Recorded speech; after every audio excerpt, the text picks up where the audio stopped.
during the season, but eventually they were guilty and they're receiving the crime. I mean, sometimes you lose an appeal, sometimes the appeal goes in your favor, and that's the situation. The Court of Arbitration for Sports, AC Milan actually lost the appeal, and right now they'll be serving the ban. But in other news, it's great news for Inter Milan and Olainos Torino.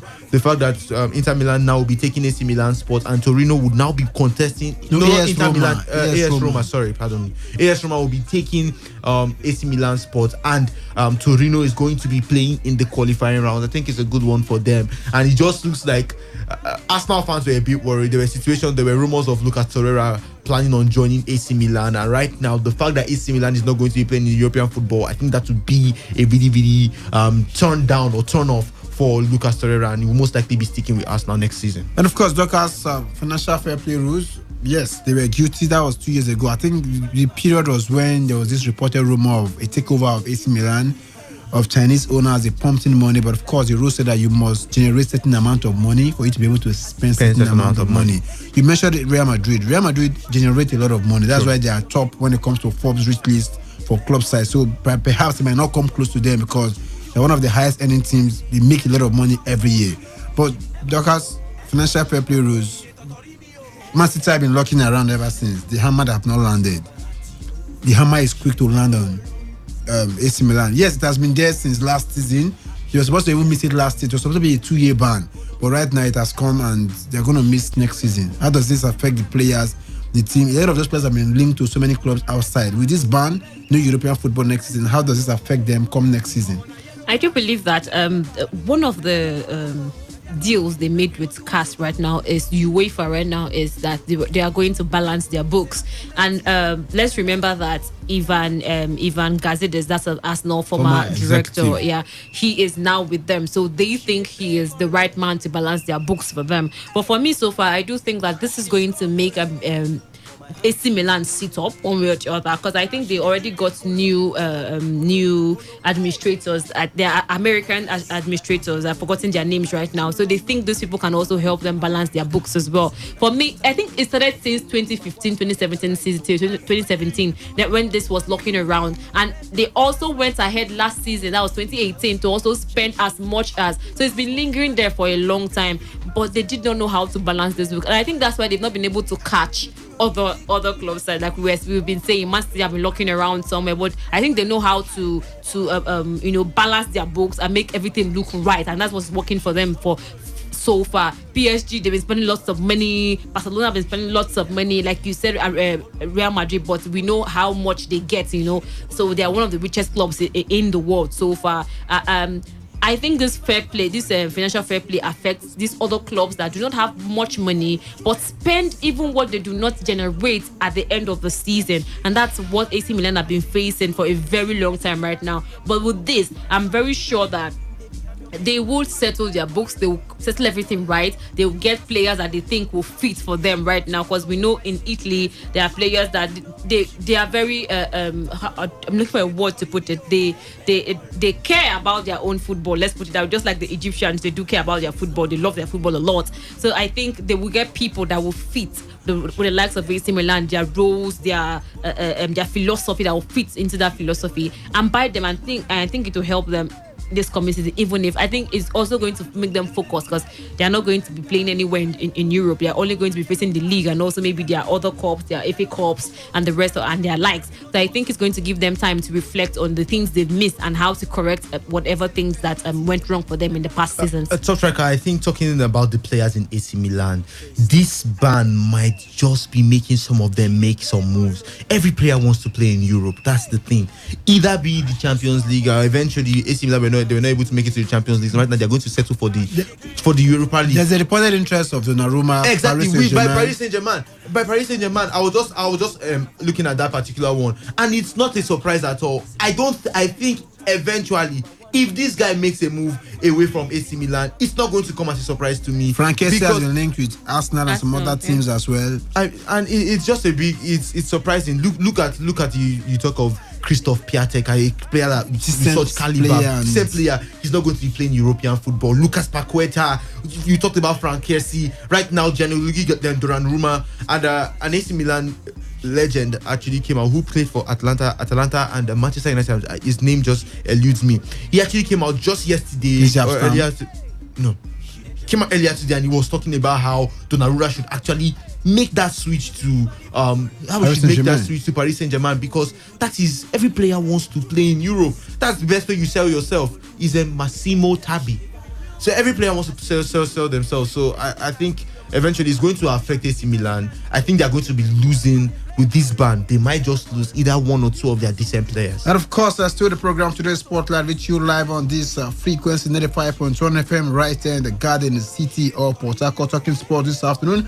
The Women's World Cup second half just got underway between Netherlands and Italy, and there's still goalless right there for the 5 minutes. Second half just got underway right there. Where will the pendulum swing as the winner of this tie will meet the winner between Germany and Sweden? And on Twitter, Apostle Rendon says USA would beat England in regulation time. Yes, from Apostle Rinson. So he said that USA will beat England in regulation time. So there's no room for an extra time for him in that encounter right there in France. Let's go right now to the phone lines. Now hear what the callers have to say. Copa America, Argentina defeated Venezuela 2-0 to qualify for the semifinals. They have a date against Brazil in the semifinals. That game comes up on Wednesday. Brazil defeated Paraguay 4-3 on penalties after regulation time ended goalless. And of course, Chile won their game on penalties against Colombia in the early hours of this morning too. Chile will await the winner between Uruguay and Peru. So what is your take about the Copa America right there in Brazil? And of course, we also told you right there that AC Milan have struck a deal with UEFA to serve a 1-year ban from European football over breaches of financial fair play rules. What does it mean? It means that AC Milan will not be in the Europa League next season. Their spot has been taken over by AS Roma. For AS Roma, of course, they now move up to 5th. Torino will now come up to their own place. So Torino will now go and play qualifiers to qualify for the Europa League. And of course, the coach of Colombia, talking about Carlos Queiroz, said penalties are more in the hands of God than the players. That's the way they have always been and always will be. So it's not only NPFL coaches that give credit to God when matches go their way. Hello, good afternoon. Good afternoon to you. Your name and location, please. Yeah, my name is Albert. Welcome to the program. Let's hear from you. Yeah, I want to talk about the Copa America. Go ahead. Yeah, for the Argentina side, if you check the players, want to assess them. The players are very old, so it's time for them to allow some players to leave the team. And then I could say this is the end of the road for them. They will lose to Brazil by 3 goals to nothing. Then I think Uruguay and Brazil for final. Uruguay and Brazil for final? Yes, but Uruguay will take that one. So you mean Uruguay, if they have to beat Peru first, so? See, talk like that one and walk beat Peru, then beat Chile. So Peru is a woman now, move on, that one and walk over. And they go beat Chile too? Forget Chile, now we don't make food here now. Without wood. Okay. That two wood now, no Chile players. That would men. This guy will get to the final with Brazil. So I think Uruguay to pick the Copa America.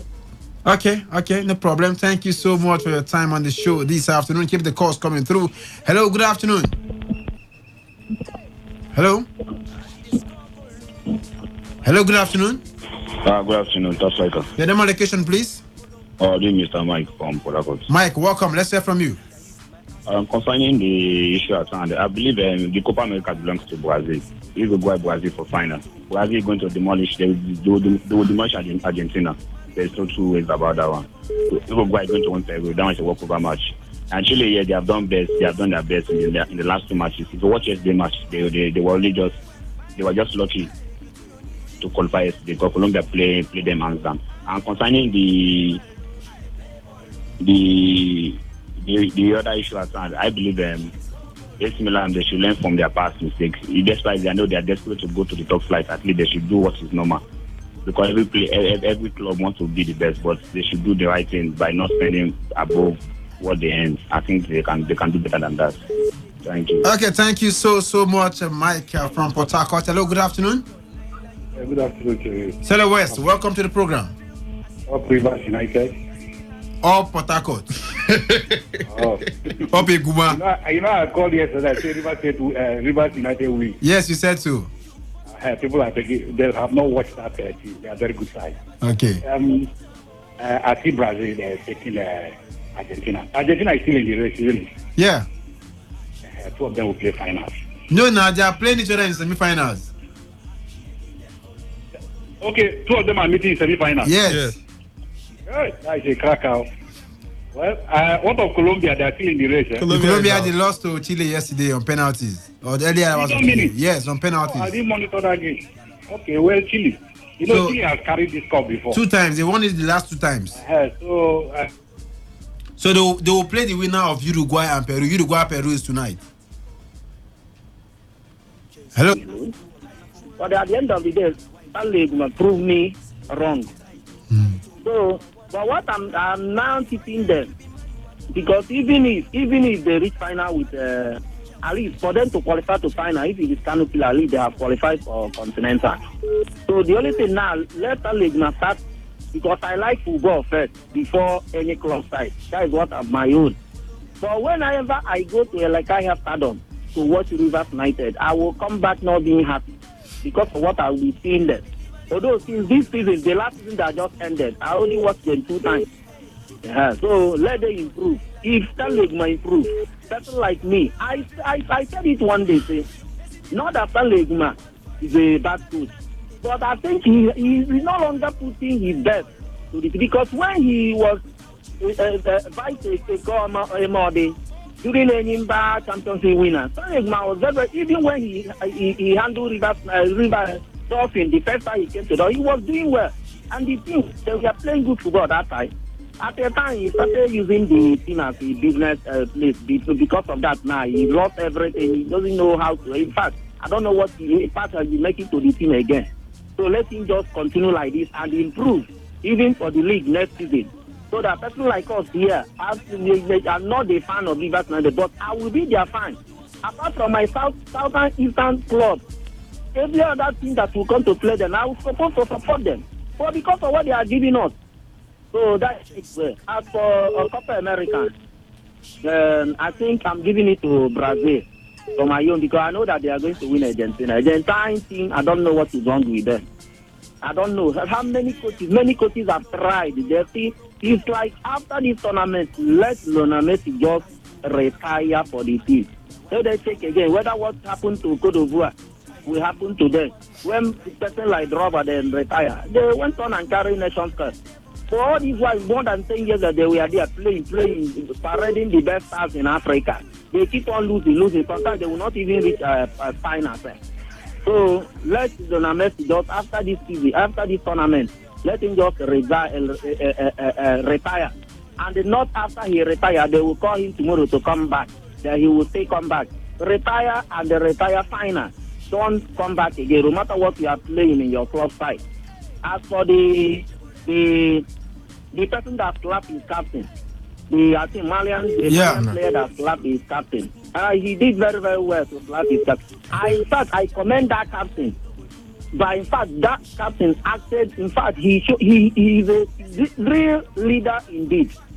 He showed the whole world that he's leader. In fact, that is captain indeed. By not even reiterating, allow him. You see, the whole world now is praising him. And the other one will be, I don't know, some people, even if you have hot temper, that your temperness, you cannot control your temperness to the extent of slapping your team captain, no matter what happens. Some people even go on and push their coach and pin it. It is very, very wrong. That is not the recording in football. It is very, very wrong. Football without violence. One game, football without violence. So let even the players that are playing the game continue maintaining that rule of football without violence. So that is what I have for now. Thank you very much. Thank you so much, Simon from Rumo Jumanya this afternoon. Keep the calls coming. Let's get to hear from you. 0817 000951 and 0810951091. 0817 000951 and 0810951091. On Twitter, you can tweet at me at Emmanuel9001 at Emmanuel90001. Don't bother sending us SMS or WhatsApp because we cannot take them at the moment. Hello, good afternoon. Valentine, welcome. I have to say this, that UEFA and CAF are fighting the financial fair play with 2 things. 1 with insecticides and 2 with deodorant, air fresher. AC Milan face their own with insecticides, correct one. In as much as they actually saw you put I'll only give credence to this thing when I see the likes of Man City, Barcelona. Okay, maybe Chelsea, because Chelsea are likely going to feel that hammer very soon if after doesn't go their way. But when this team is beginning to feel this heat, that's when that UEFA and CAS. But you know these teams you're mentioning, Barcelona, Real Madrid, they earn good money. They make money every year in terms of sales of their merchandise and the rest. So it's a matter of not spending more than you earn. Some clubs don't generate a lot of money, but they spend more than they generate. For Real Madrid, they are among the richest, sometimes seconded by Real Madrid. So it's shorting between them and Man United rather. So they earn a lot of money. So when they spend, nobody puts an eye on them. PSG, for example, if they found out that they actually inflicted a sensitive view to a price that wasn't really what it was. And yet, no one is talking about it because what is PSG and because they are the money bag. Top striker. If they really want to get this done, they will get it done. Whether or not they are making money or not, if they really want to get this done, they will do it. Thank you very much. Thank you so much, Valentine, for your time on the show this afternoon. On Twitter, you can tweet at me at Emmanuel90001 at Emmanuel90001. You can equally copy at Today FM 951 at Today FM 951. We shall be taking your thoughts real time on the show this afternoon. Hello, good afternoon. Your name and location, please. Daniel, please be audible. Can barely hear you.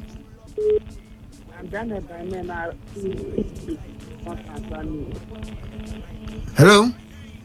Hello? Yeah, go ahead. We can hear you now. Okay, you should give me transfer news. Well, we'll get there now. We'll no go jump and throw back. We won't never reach Rumokoro. We'll reach there. Thank you so much. Hello, good afternoon.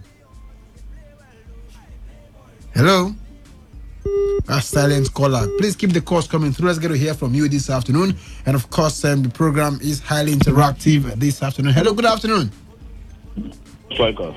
Your name and location, please. This is Michael back. Welcome. I want to talk about the Women's World Cup. I believe in this team. I think this tournament belongs to England because I think they play the best football in this tournament. I believe where in this demolish Norway, we just win it. USA, they are good, but they are not that technical this time. I think England will beat them easily. I think England will win the World Cup. Thank you. Okay, thank you so much. Very direct for him right there. He feels that England will win the World Cup. Of course, we just saw a ball hit the woodwork right there between Netherlands and Italy. Of course, coming from the Netherlands right there. Time check is about 59 minutes already. Netherlands already have hit the woodwork. Second game will see Germany up against the Swedish women national team. The winner of these two games will square up in the semi-finals. Hello, good afternoon. Sorry, top striker. The service Romeo. Yeah, go ahead. Yes, I want to thank the man for Rumo Dumaya. That guy knows football very well. I used to listen to him, the way he analyzes football. Simon. So that, yes, the guy knows football. He knows the rhythm of football very well. I'm not trying to flatter him. I listened to him several times. So congratulations, brother. I continue. Okay. So when you look at Rivers United, you know they are just new boys. You know, some of their top players, you know, they went out. Over 15 players, you know, left the team. So this is just new boys they gathered. They've not understand the rhythm very well. But when it comes to Challenge Cup, you know, the pattern of Challenge Cup, you know, it's a glamorous competition. It's a surprise. It's a competition that poses a lot of surprises. That's why I look at, analyze again, and I know that there's going to be a surprise yesterday. That's why I keep Rivers United to beat Lobby Stars. And if you watch the previous game they have played, you find out that Lobby Stars find it difficult to beat Rivers United. Even the one they play at their venue at Makode there, you know, if it's not a referee abracadabra, you know, it could have been a draw. So that's why I said in a neutral ground, Rivers United will be a ton of flesh for Lobby Stars to, you know, to be defeated. So that's why I analyze that Rivers United is going to win. And then for this what is it called? South African, what is it called? Copa America. Copa America, South America. Exactly. You see, I don't like the way Argentina is meeting Brazil in the final. You know, Semi-final. Semi-final, I mean. I was in my opinion that it would be a kind of final so that we can see the best football. If Messi is really number one, he will prove it in the finals there. But semi-final is a kind of tense and a very match you play with carefulness so that mistakenly will not be knocked out. For finals, he must win.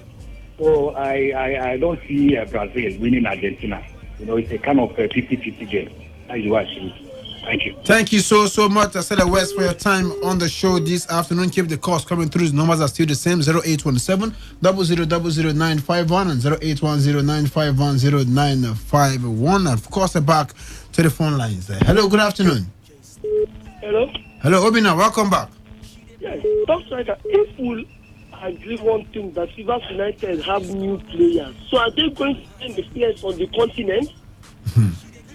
I also wanted Lobby Stars to win them because we are talking about, you saw how Eyimba, God used Eyimba, even though I know Paul Aiwogu did far before Usman Abdallah came in. How Paul used Eyimba as a team to bring back some of our sports for us. So if we're not saying that Rivers United, we all agree we want Rivers United to win the ITO Cup. After the 25 million, what next? Are these young players going to show that this thing is a continent? Lobby Stars, we called them, we said, we all agree that yes, the title was gifted to them, that they were just called a representative, they were not champions. But we saw at least where they were able to get to the continent. So that was why so many people, including me, I also wanted Lobby Stars to win, not just for the money, but for the representation. So I don't know when we agree that they are young players and we want young players to go to and face the antics in North America. Can they? I know about 2 or 3 of those players that they got from Sinoshaw, what that other NNL side. Sinoshaw. Sinoshaw. Are they the same players that will win the ITO Cup and go to represent Nigeria? But you still have Kano pillars there.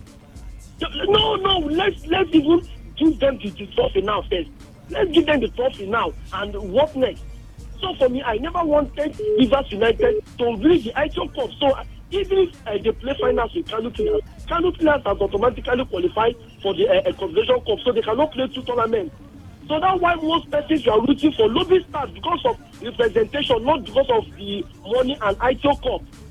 You get? Yeah.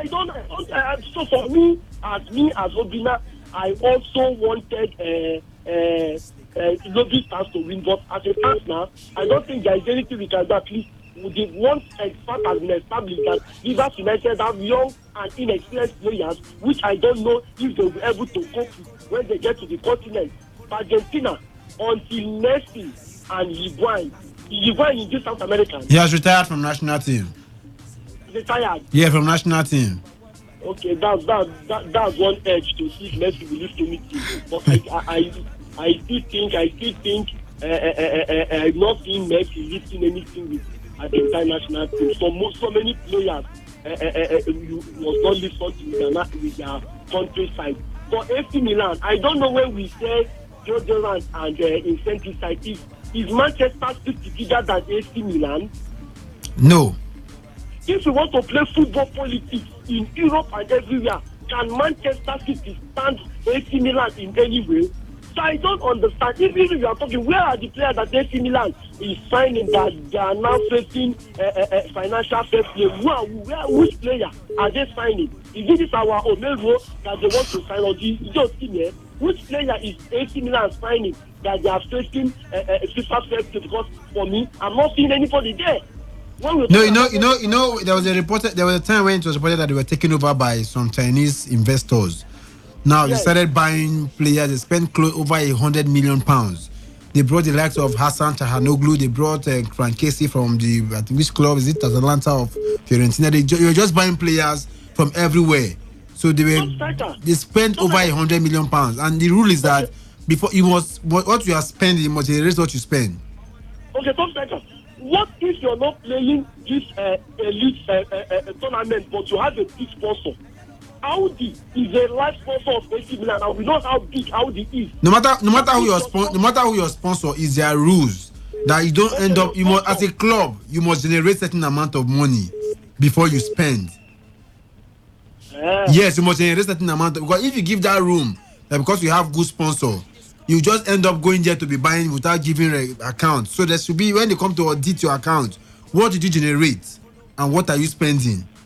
So if that's what you're saying, that means they deserve it. But talking about club power, I don't see where PSG and Man City, match AC Milan in anywhere in football politics. I don't see anywhere. I don't see. So that means the punishment is right. That's why you said AC Milan, they've accepted it, right?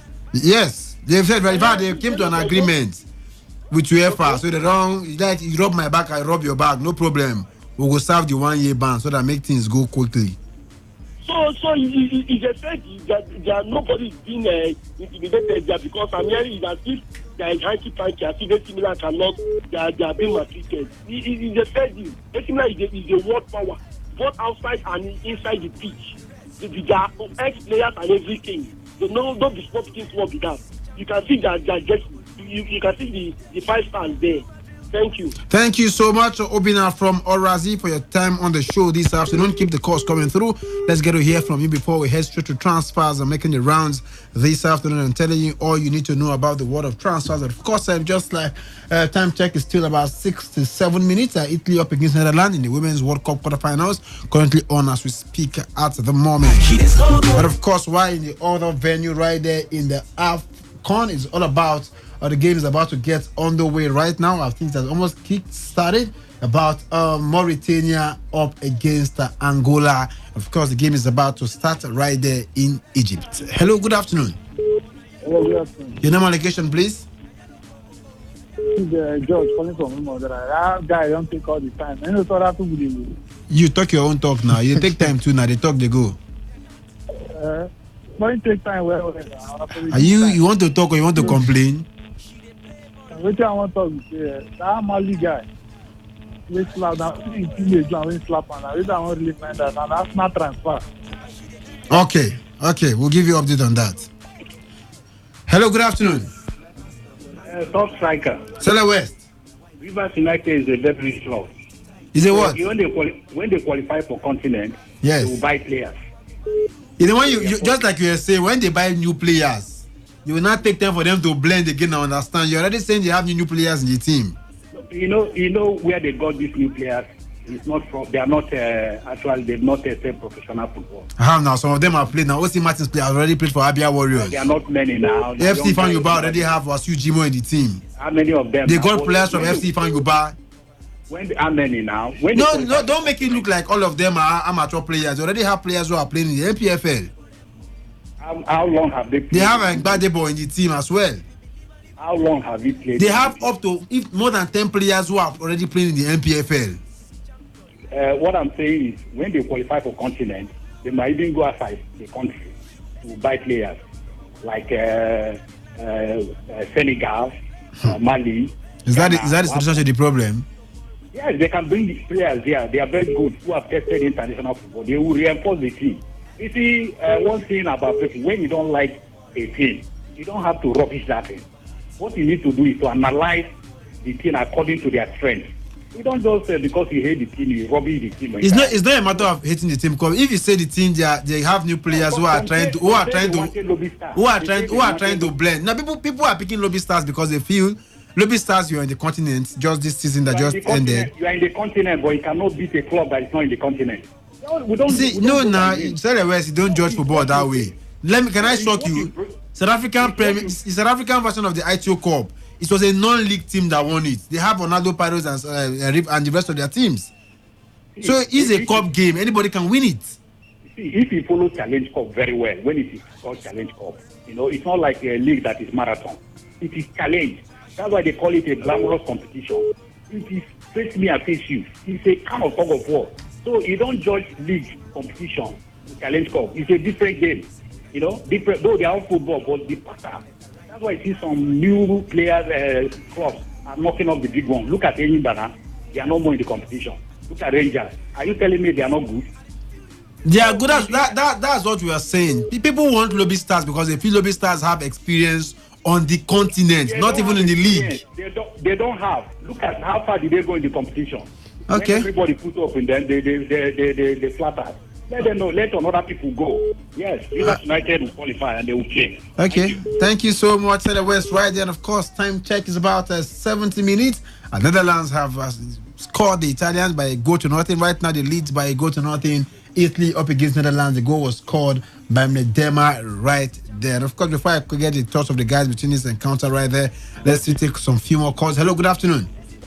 Good afternoon. Your name and location? Matthew Kalio, welcome. How's your day going?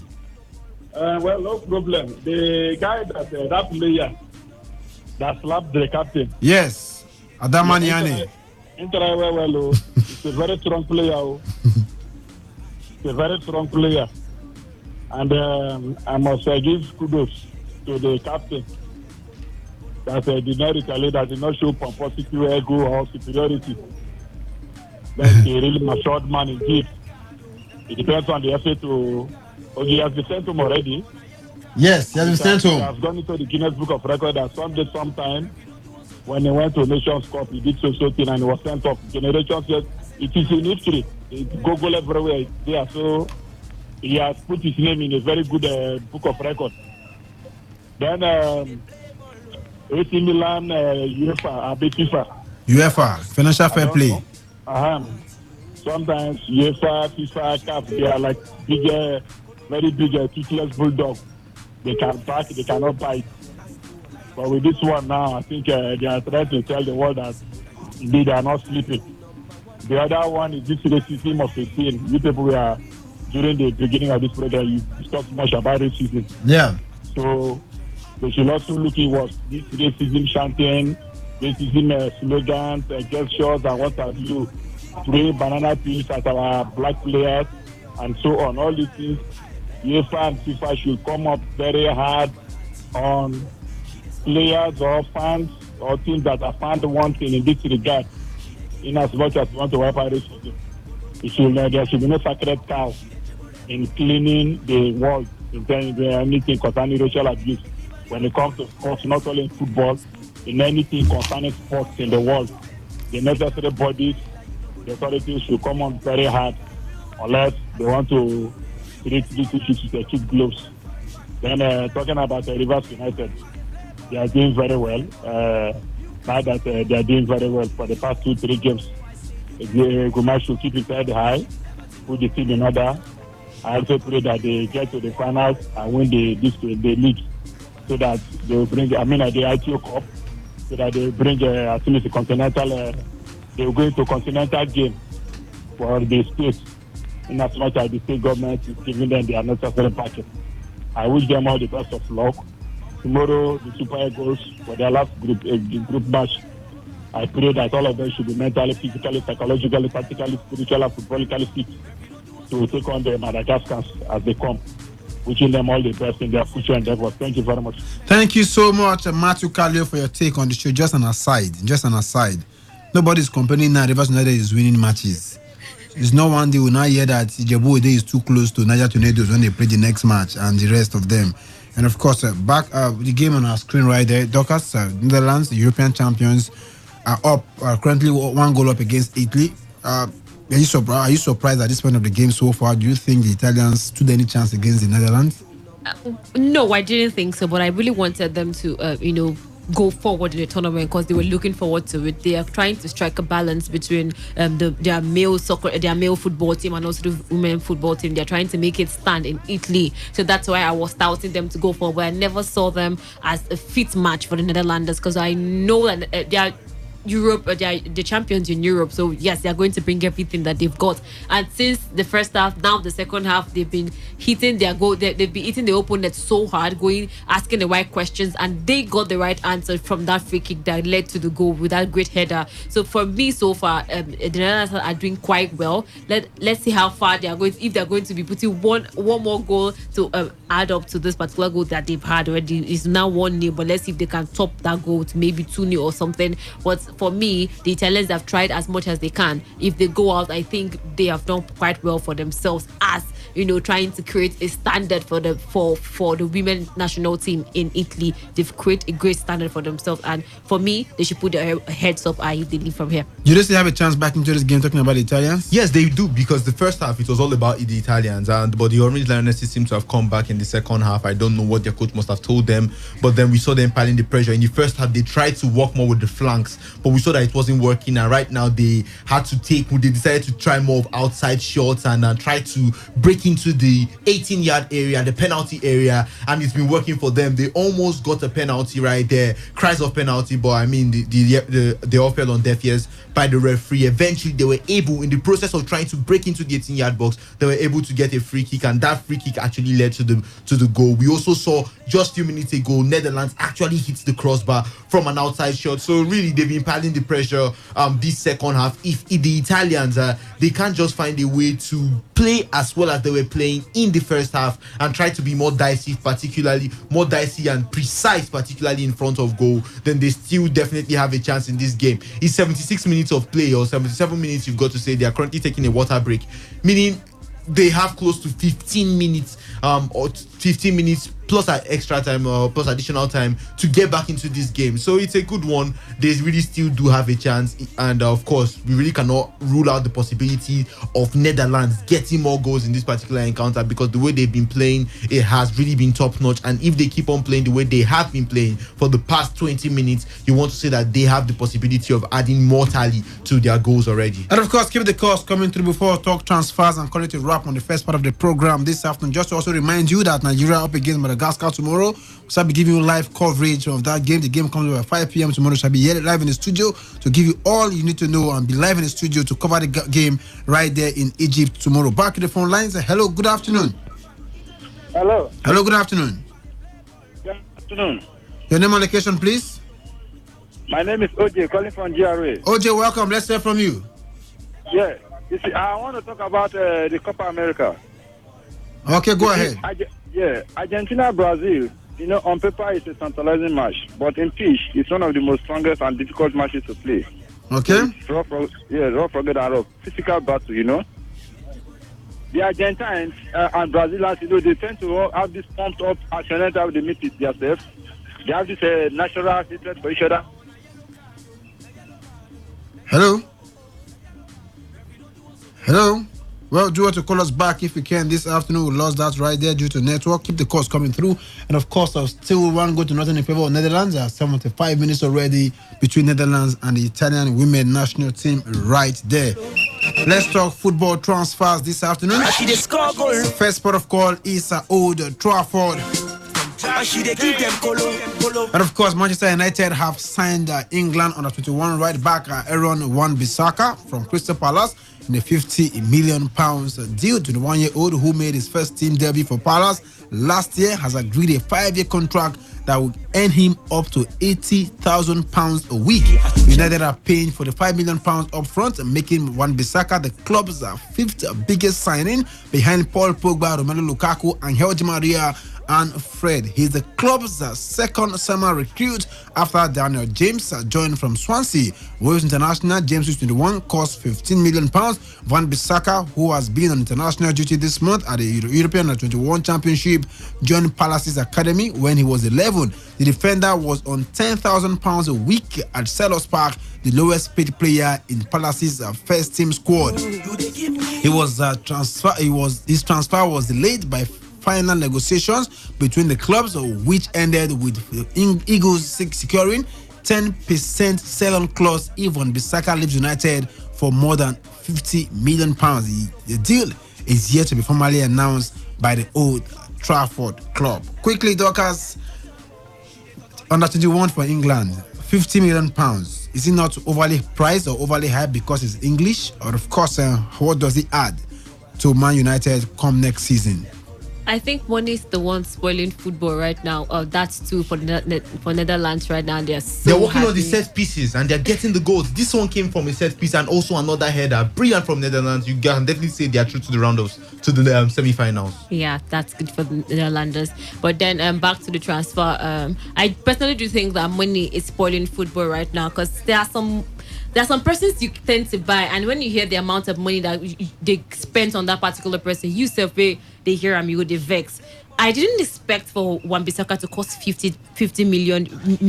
It's just too much for me. Pounds. But but so far, let's see how he is going to fare at Manchester United. I know Manchester United will not attract those big names like they used to anymore, because they have depleted over the years. But let's see how far he is going to fit in this Manchester United squad that Ole Gunnar Solskjaer is heading right now. Let's see how far he can go. But for me, the money is just outrageous. Victor, what about you? Well, first of all, I've got to say God is alive. That's the only thing I can say. Wan-Bissaka from the lowest player, he was earning the lowest amount. 10,000 players, £10,000 to £80,000. My brother, God is alive. And it's just really amazing. The stuff of dreams for Wan-Bissaka. He released a picture of himself when he was like 5 years old, 6 years old, and he had the Manchester United t-shirt on. And of course, dreams do come true. When he signs for Madrid, you see the one of Madrid when he was 7. But really, just like Doka said, sometimes you wonder, are these players really worth it? Wan-Bissaka, the statistics, his first season, I mean, he was really, really amazing for Crystal Palace last season. I fell in love with him last season with Crystal Palace.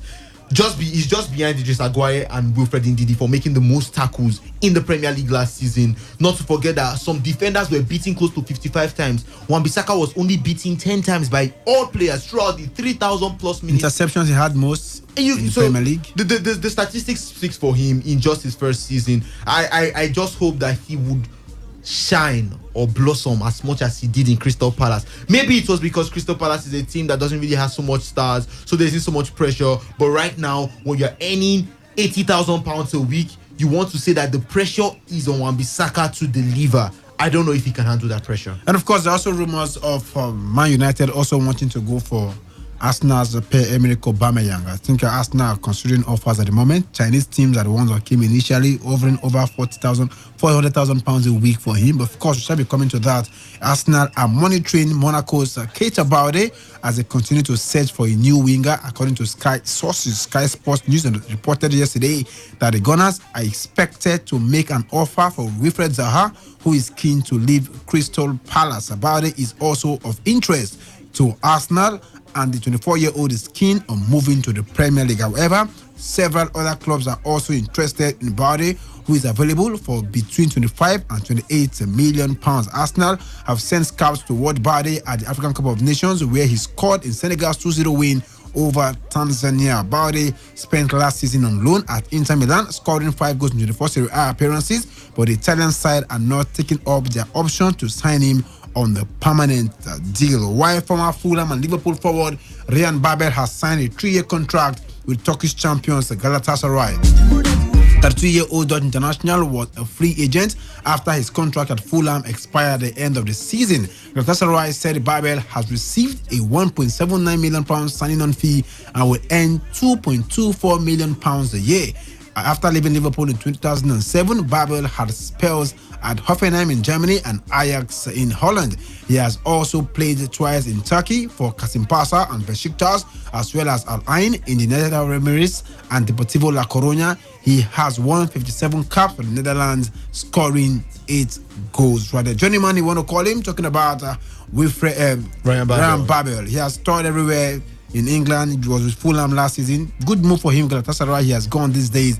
Of course, he signed a 3-year contract. We'll have our own Henry Onyekuru. Should he not leave the club right there to contend with? But of course, good move you want to say for him? Well, yes, you've got to say, looking at Ryan Babel and the clubs the choices that he would have had, fine, you've got to say Ryan Babel is really a fine player, 32 years old, and he has really toured almost everywhere you can think of. At a point in time, he played for Besiktas, he also played for Fulham, Liverpool, Deportivo La Coruña, Ajax as well. So this guy is just touring everywhere, and right now he has taken the challenge, or he has challenged himself into Galatasaray. We saw him in Fulham last season and he got 5 goals for them in 14 appearances. Maybe I don't want to say it's really a really good move, because I think Ryan Babel is a player that he deserves more. I think he can do better. He can still compete with the big boys. He's 32 years old. How old is Messi? How old is Cristiano Ronaldo? But right there with Galatasaray earning a salary of over £2 million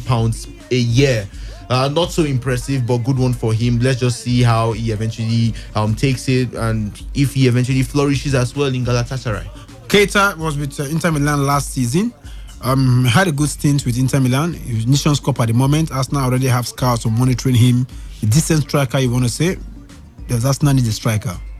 I keep saying, you've been asking me this question over time, and I keep answering that question with, I don't think Arsenal needs any striking force right now to add to already what they have.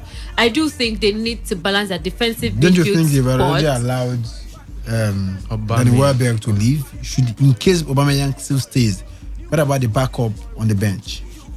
If they have finished buying more players for the defense, I do not mind you replacing anybody with the striking force. But for me, please, the defensive midfield spot, the defender, Arsenal are in their need of defenders, and they keep going for strikers and midfielders. For goodness sake, strengthen your defense, and when you are done, you can get more strikers to add to the ones you already have. Or for me, whichever one they want to do, fine. But for me, defense have been Arsenal's major trouble over the years, and if we do not settle that, they cannot defend, they cannot fight for any title, they cannot contend for any title with the likes of Manchester City, with the likes of Liverpool, and look at Manchester. Okay, let's just put Tottenham for goodness sake. If they don't, I don't know. Their defense, they really do need defense right now. And if they don't do that, they cannot contend for any title next season. And of course, let's go to the phone lines before we grab through the transfers and making the rounds this afternoon. And of course, keep the calls coming through if you have anything to say about the transfers. Man United have, of course, completed the signing of Eden van Bissaka from Crystal Palace. And of course, Arsenal are monitoring Keita Barry. Fulham, former Fulham striker and Liverpool winger Ryan Babel have signed for Galatasaray right there in Turkey. Hello, good afternoon. Yeah, good afternoon, South Striker. Your name and location, please. Civilian General is calling from LLM. Welcome to the program. Let's hear from you. Thank you very much. I want to speak more of the Rivers United and then Nigeria Premier League. We are praying. Thank God I have qualified to play in the semi-finals. And it is the wish and prayer of every Rivers person now that they get to the final and probably win the cup. Just as the River has qualified and with Rangers. But to my thinking, that's the area why I decided to bring in the Nigeria Premier League. To my thinking, no amount of quality players we go outside to buy that will make our teams to be strong. In as much as we are not prepared to strengthen our league. Now, not long ago, you put all the features in English Premier League. The features are already out. Yeah. But we don't know when our own league shall begin. Shall we continue to operate like this?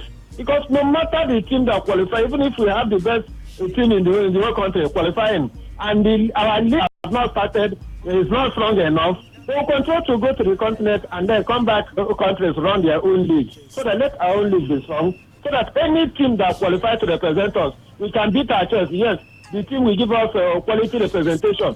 Then first round, second round, we are out, and then we start all over again, begin to look who shall represent us next season. Let our league, let us know for the first time when shall our league begin. Is it in May? Is it in only God knows? Or is it a bridge league? We continue to play every time in order to meet up. Let us do what others are doing so that we can also compete with the international world. Thank you. Thank you so much. I feel your pain, brother. Let's go to the transfer rumors making the rounds this afternoon. And of course, Real Madrid may have to pay as much as £150 million up front to sign France midfielder Paul Pogba from Manchester United. Excessive, you want to say? Too much. It's way too much. What are they paying £150 million for? It's way too much. As I just said it, my face was like, it's way too much. And if they really pay that money, then football is sold. And of course, Arsenal are willing to listen to offers for Gabon striker Pierre-Emerick Aubameyang, but the 30-year-old is unlikely to join Manchester United or Liverpool. Ivory Coast forward Wilfried Zaha has asked Crystal Palace to let him join Arsenal. The Eagles value the 26-year-old at £80 million. But of course, Chelsea plan to announce the Derby manager Frank Lampard as their new boss before the Blues players return for preseason training next week. The ex-Blues legend will return to the East Midlands over the weekend to begin preseason training on July the 1st. July the 1st happens to be on Monday. Dockers, Chelsea are about to announce Derby County manager Frank Lampard. Some Chelsea faithfuls believe it will be worse for the Chelsea than even Man United under Gunnar Solskjaer. I don't know what you feel.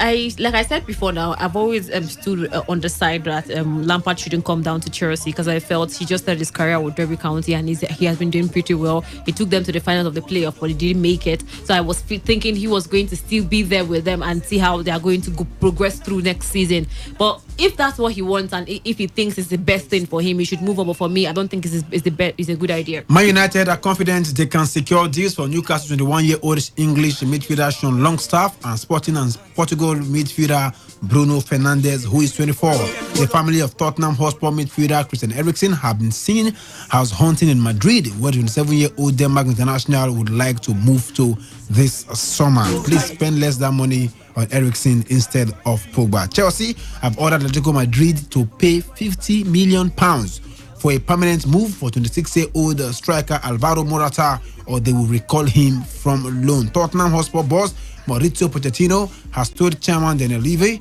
it is essential Spanish sports splash the cash this summer to strengthen their squad. And of course, there's Chongi Ndombele is about to go to Tottenham right there. And of course, another player from Aston Villa, or Leeds United rather. And of course, Gareth Bale could remain at Real Madrid, with the club struggling to find a buyer for the 29-year-old. The Wales forward has told Real Madrid boss Zinedine Zidane he will be on the club's preseason tour.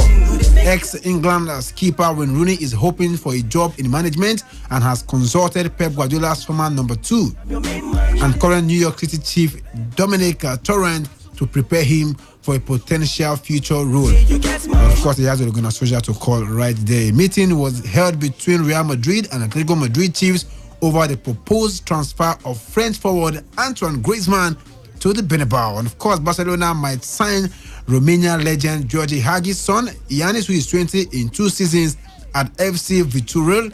The playmaker has featured in 45 matches and scored 16 goals. And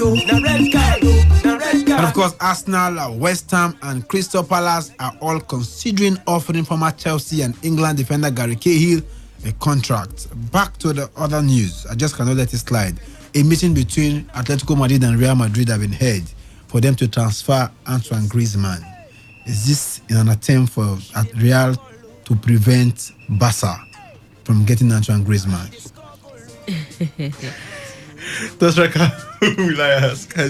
We really cannot know. We really don't know that. Because the news of the rumors of Neymar going back to Barca is hotting up. So imagine a Neymar and Antoine Griezmann at Barcelona with a Messi, not to still forget, and Suarez still in the mix. Exactly. Yeah. So it's going to be a deadly. But then you will have Gary Bale and Eden Hazard and Karim Benzema. The meeting I will collect. Gary Cahill.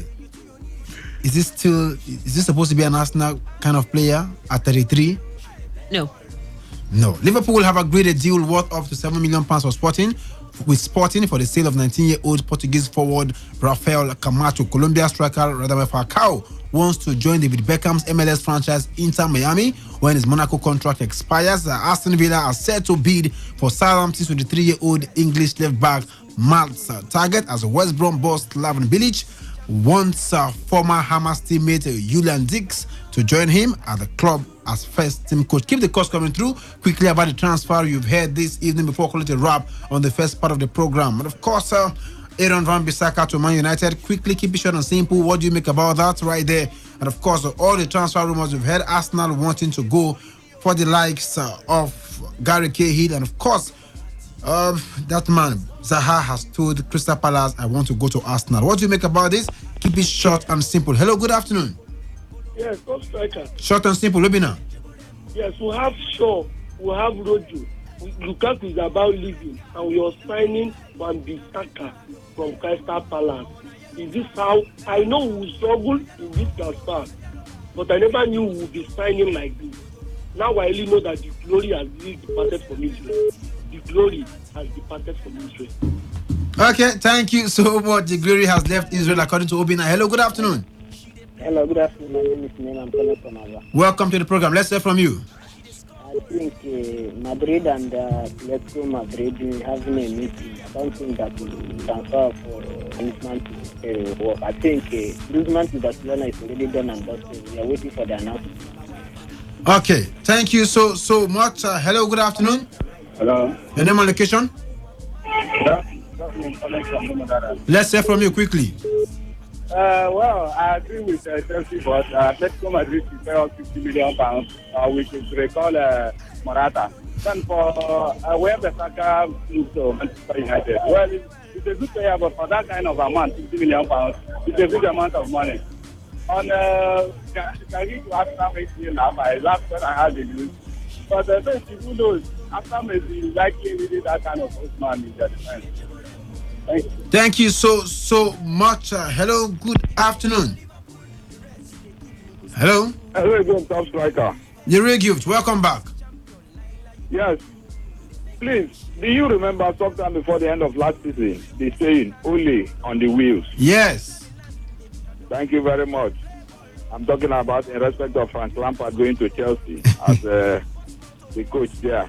Please, I believe sometime a question was asked, where is the wheel? Where is Ole?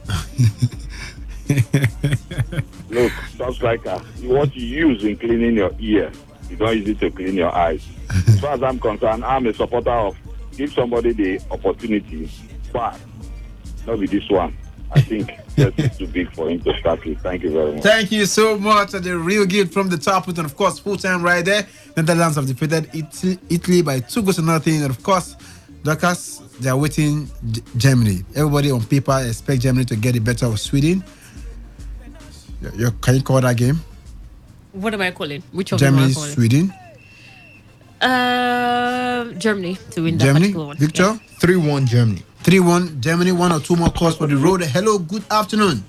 Yeah, good afternoon. Just a quick one, civilian general. Go ahead. Kahil showing interest in Arsenal, or Arsenal showing interest. It's not like Arsenal showing interest in Kahil. Carry go to tie rope, tie goat, or carry go to tie rope, all are the same.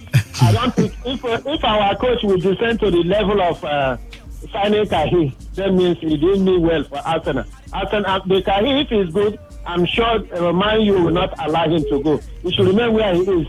He's not the type of player we need to play in our defense. This kind of Arsenal team now should not need a player like that. Thank you. Thank you so much. One more call for the road. Hello, good afternoon.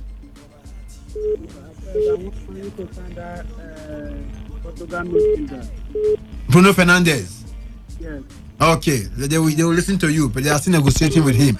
And of course, many thanks to the guys right there in the building. Many thanks to Dorcas. Many thanks to Victor. Many thanks for your listening pleasure for the calls you sent in. We couldn't take your messages. We are sorry on that.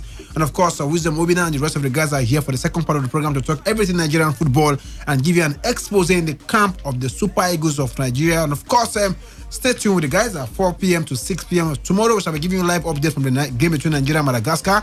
And of course, everything you need to know about Nigerian players for the FIBA Men's World Cup later in the year right there in Japan. If not for anything, at least for your heart, do some sport. Bye-bye and stay blessed. Hey!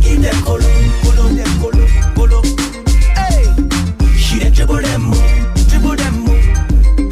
hey. I'm on a red card, the red card. Hey. I'm on a yellow card, the yellow card.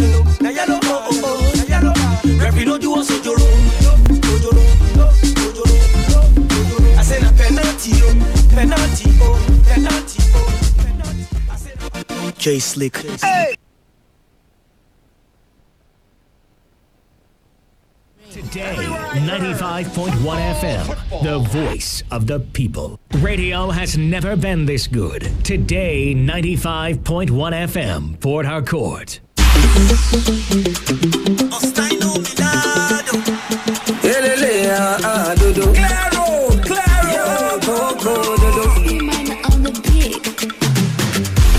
Super Eagles check it, we are back again. See my boys, them tapping on the pitch again. We don't come, we don't run, make them clear the way. West Africa, so now we they throw the blaze. Them they underrate, but now we dominate.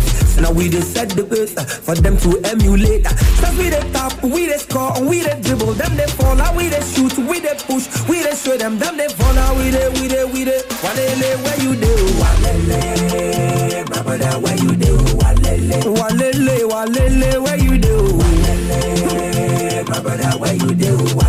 Obi Mikel, captain, where you do? Ghana, chocolate, where you dey? Okay, on a Z, Rockedo, where you dey? I'm made the Musa Speedy, where you dey? We Fredo, Didi, where you dey? Oh, your Igalo, where you dey? Loose boy Victor Moses, where you dey? Working on Alexi Obi, where you dey? Walele, where you dey? Lele, my brother, where you dey? Say walele, where you dey? Lele, my brother, where you dey? Walele, you know wala, where them dey? Ali on Balogun, where you dey? William Truth, Congo, where you dey? Ataki Moses Simon, where you dey? Hey, that's in nature, you too much. I don't lie to show you too much. Okay, carretable, attacking machine. Ikechuku Ezenwa, supercar. Adanya, where you dey? Walla Luadi, I know Joel Obi. Oh, Michaela, go Gabriel, okay, Johnny Ogu Junior Ajayi, Kenneth Omero, Uchago, Akali K may get well soon. Tyrone Egwei, I dey with you. Anthony Wake met Francis Uzoho. I was empty Goze Stevens. Brian Idowu versatility. Henry Onyekuru no stopping you. Walele, where you do? Baba, where you do? Walele, where you do? Lele, my brother, where you do? Walele, Dodorima. Lele, Dodo. Yo, Coco, Dodo. 1980 nations ago, Dodorima. I remember Nigeria, we know. I'll never forget it, German, Chuku, Dodo. I'll never forget it, Emmanuel.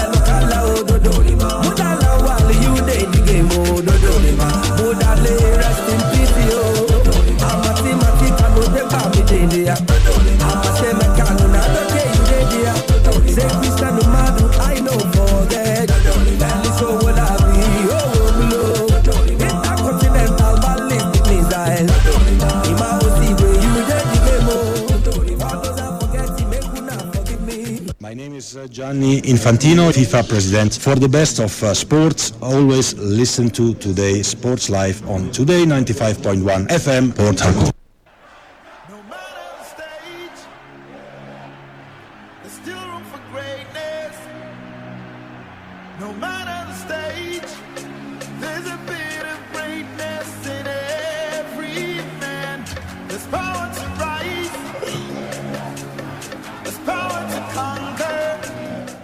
All right, good afternoon and welcome to, of course, to the second part of today's Sports Life. This beautiful Saturday, if you ask me, beautiful Saturday. One or two games too on the menu, I tell you, right there in the African Cup of Nations. But we're reaching you from the studios of your Premium News Talk and Sports Radio station here in the Garden City of Port Harcourt. Of course, my name is Wisdom Obina and I'll be your anchor on the show today. I'm not doing it alone. As usual, I've got Chidubem Njoku right here in the building. Chidubem, welcome to the show. Yeah, good evening, Wisdom. Good evening, Port Harcourt. We're back again for the second part of Today FM Sports Life, and it's always the local scene, sweetest, as it says. The MPFL is out, but then we've got quite some stories to talk about. Super Eagles are not playing today, but we have to talk about them. They're always in the news, aren't they? So you just have to stick with us and get the best of the news. Well, of course, the man who doesn't join us here most of the time, but he's part of it today, Reliable Reliance. Reliance, welcome to the show. Thank you, Wisdom. It actually feels great to be on this side of live and watch you direct proceedings. I think this should be my first sitting. Come on. Since you took over the mantle instead of in directing proceedings, I'm not taking over the mantle. I'm kind of used to having you by my side. I'm kind of used to having you by my side, and we do things. But yeah, I think that adds extra feelings to it. Watching you do things from that side of live is actually great to be here with them to discuss everything. Like you said, Chidwem said Super Eagles not playing, but we've always got stories to discuss and everything AFCON, and of course we're still should I say banking on the euphoria of the Super Eagles win, 6 points, potentials of topping that particular group. So it has color and everything. So it's great to be here, Wisdom. Thank you very much. Well, of course, as they've tried to highlight, we're doing everything Nigerian football. We kick off with the ITO Cup yesterday. Was all about Rivers United, I tell you.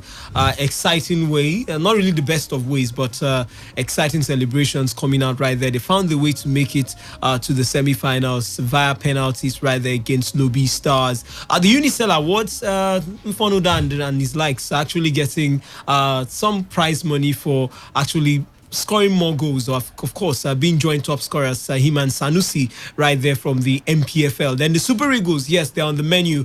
We hear some allowances and money issues seems to be sorted out. And of course, Gernot Roy is part of the show today, and he's saying that he might be changing the team entirely or changing a part of the team that will be playing tomorrow. And a lot of people are beginning to ask questions. You change your team every game. Are you sure you actually know your team? Of course, we're also looking at some transfer stories involving Nigerian players right there in Europe. Valentine also won for officially, yes, he's a Galatasaray player. All this and a whole lot more will be coming your way on the show. The show is packaged to be interactive, so we encourage you to be part of it by hitting us on any of our feedback platforms. For SMS or WhatsApp is 0701 933 9962. That is 0701 933 9962. Just send your SMS or WhatsApp messages and we'll be reading it live here on the show. You can also tweet at us at TodayFM951. That is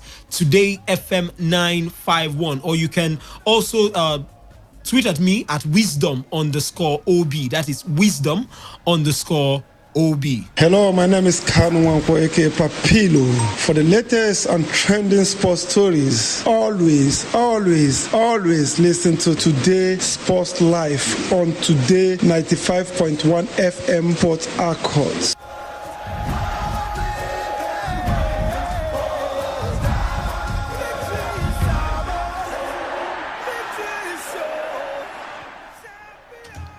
All right, right there in the AFCON, we've got a game that's still on our screens, Mauritania against Angola. Yes, big battle right there in Group E. Still goalless, and the game is in the 39th minute as we speak right there in Egypt. And we kick off with the ITO Cup.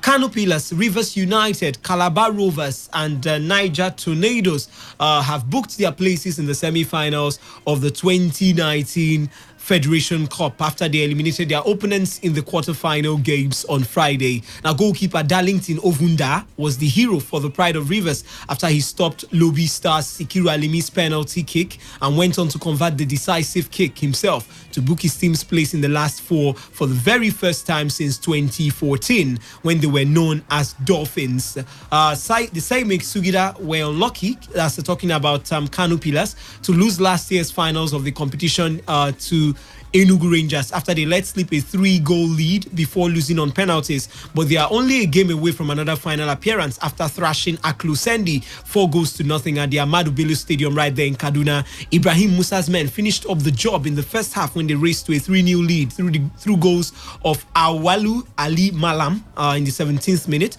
Rahaku Ado in the 35th minute, and an own goal from Aklu Sendi Solomon Usman in the 44th minute. Pillars added one more in the second half through Ali Malam in the 62nd minute for his second goal of the game. Elsewhere, Niger Tornadoes and Calabar Rovers also advanced to the last four of the competition on penalties.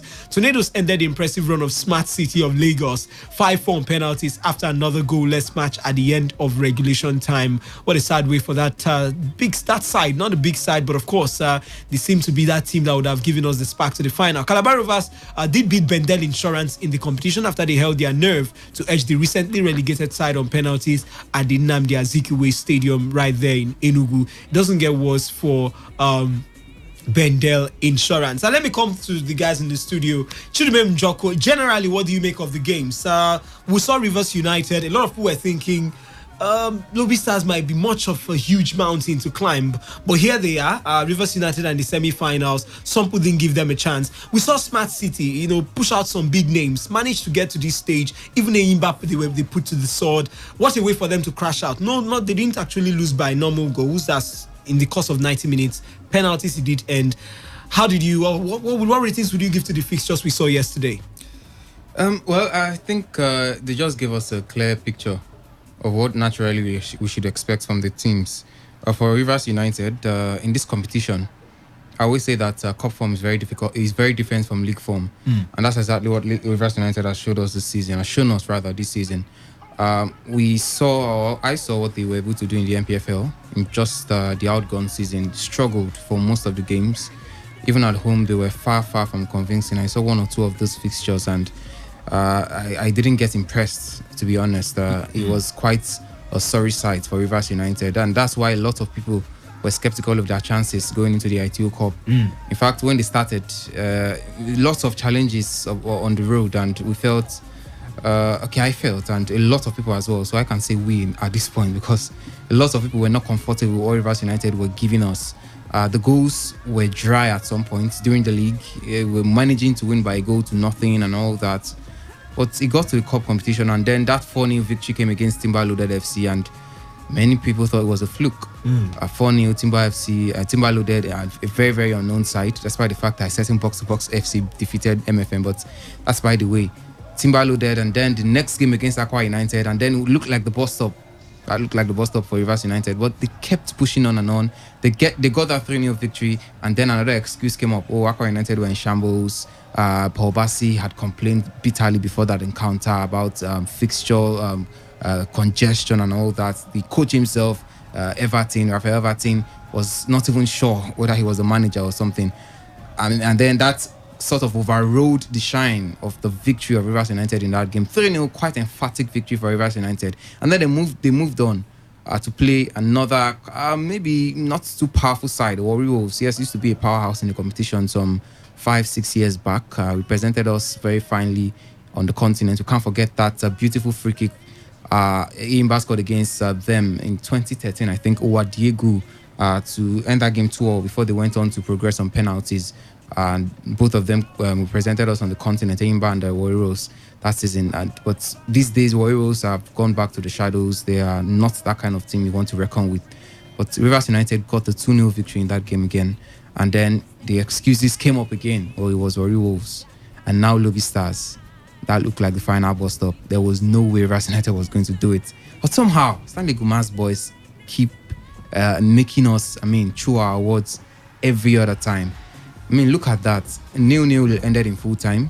Rivers United have been very good defensively. You have to give it to that. Even in the main season, they were able to hold it on 0-0, and they got to penalties. And let's not forget that the main keeper of Rivers United was not in goal. Ovunda is not the number one choice for Rivers United. It's Abiondo Akonde. He was not there, but still he was able to keep his own in goal. So kudos must go to the side. At this point, you have to give Rivers United every credit they deserve. If you were a doubter before, if you were a skeptic like I was initially, you have to actually look at this team as one of the teams to win this particular competition. For Kano Pillars, very well expected against Aklosendi. Yes, Aklosendi have been quite good. Even the NNL, they're doing quite well for themselves, but I didn't expect them to push one further against Kano Pillars, because they look like a determined side. And one thing from the Kano Pillars side, whenever they are this determined, they know how to play football. They know how to get the result. I saw them do that in the MPFL when it looked like all they needed was just 2 away victories to qualify for the continent. And they did that in fantastic fashion. They breezed through into the Super 6, or call it the MPFL Championship playoffs these days. They went in there and they still showed us the stuff, the quality they are made of. Despite even the sending off of Rabi Ali and the suspension, they've still kept on as a team, a solid team. And I tell you, we just have to be looking at Kano Pillars again. So at this point, it looks like it's just a straight up battle, because I wouldn't buy too much into the Calabar Ras and everything they've done. I think when it gets against these other two teams, talking about Rivers United and Kano Pillars, they might just bow out. These two teams now look like the teams destined for the finals. Well, Reliance, a lot of people, as he has pointed out, did not give Rivers United a chance. But what was actually wrong with this Rivers United? They were in the league and we're seeing 1-0, 1-0, 1-0, 1-0. Until they got to even the IT. Okay, at some point in the season, I think when it came to the crucial stages, I think the last day of the season or so, before they started getting multiple goals, then we saw them in the ITO Cup. They started banging in goals. I think first match was 3-0, as the case may be. What have they done differently in the ITO Cup that they couldn't do in the league? The truth is, Cup is different from league. Cup is entirely different because It comes with a different motivation and a different mentality, being the fact that if you miss this opportunity, there is no reverse fixture. At least the way the ITO Cup is designed, it's not a home and away game kind of, method. So you just know that you have to win it and get past it. If you couldn't do it during 90 minutes regulation time, make that 90 plus minutes regulation time, then you should be able to do it either extra time or penalties. Either way, you should be able to get past. So it comes with a different mentality. I know of a coach, I won't want to mention his name, a European coach that has been touted and believed by many to be a cup expert. I don't want to mention his name for the sake of maybe controversies and arguments and all that. So please mention if it's so that good. For that reason, he just know how to do it when it comes to cup. So I think that is what is working out for Rivers United. And again, you understand that during the transfer season, this Rivers United side was rocked with so many buy-off. Some of their key players were out from that team. Stanley Eguma had to assemble some of the boys, back into the team. A couple of signings and some of them, promoted from their feeder team to that level. So probably you could argue that they were trying to gel together during all those leagues fixtures and they didn't really get their chemistry proper. But maybe, just maybe, during the cup game, talking about the ITO Cup now, they were able to gel together properly. They understand themselves properly. One thing I must give credit to Stanley Guma is that he was able to keep Rivers United in the league. If you remember properly, I think sometimes they were battling relegation, sort of, and their neighbors or their brothers, so to speak, talking about Goran FC, were looking a little bit better than them as at that time. So many were expressing their fears and worries. Would Rivers United be relegated or not? But you know how the NPFL designed itself to you. You know how it puts it to you. 1 point is enough to take you out of relegation waters and make you top the league. And if it's just close to the period in time whereby you get to win the league, then you could just clinch the trophy with that 1 point. So that is how NPFL is. So Rivers United were able to capitalize on that, and with their solid defense, because if not for anything, they've been able to bank on that defense, not conceding so many goals. So far in this ITO Cup, Rivers United is yet to concede a goal, exception of that penalty, which is quite understood. I can't recall right now a penalty, 5 penalties that have been taken without the goalkeeper conceding any. So beat Timberloaders 4, beat Aqua United 3, which I believe set the tone for Rivers United. Yes, the arguments were there about Aqua United, and of course, even if the arguments were true, it is one thing for those shambles to come in the camp of Aqua United and disassemble them. It's another thing for the opposing team rather to capitalize on it. Even if Timberloaders were a fluke, so to speak, it is another thing for Rivers United to capitalize on it. Warri Wolf, not really a powerhouse anymore in Nigerian Professional League, is a different thing entirely. It's another thing for Rivers United to capitalize on it. So even if those arguments were true, were Rivers United able to capitalize on those weaknesses of their opponents? Yes, they would. So why wouldn't you give them the credit? They are yet to concede in the tournaments, 9 goals already. I don't want to count the penalties. And then you get to Lobby Stars, where maybe nothing was at stake. Maybe there were no shambles. Maybe Rivers United are still somewhat in the normal shadow of Rivers United. We can't really say at the moment because they've done something worthy of commendation. But they come up square to square against Lobby Stars, and then it got onto penalty. Probably the argument now could be they've now faced a team that is more like mentally, psychologically, and everything, they are sound, and that take them to penalty. Of course, when it gets to penalty, nobody is anybody's game. So my point is, Wisdom, just as you're trying to help me to wrap things up, my point is that Rivers United have gelled.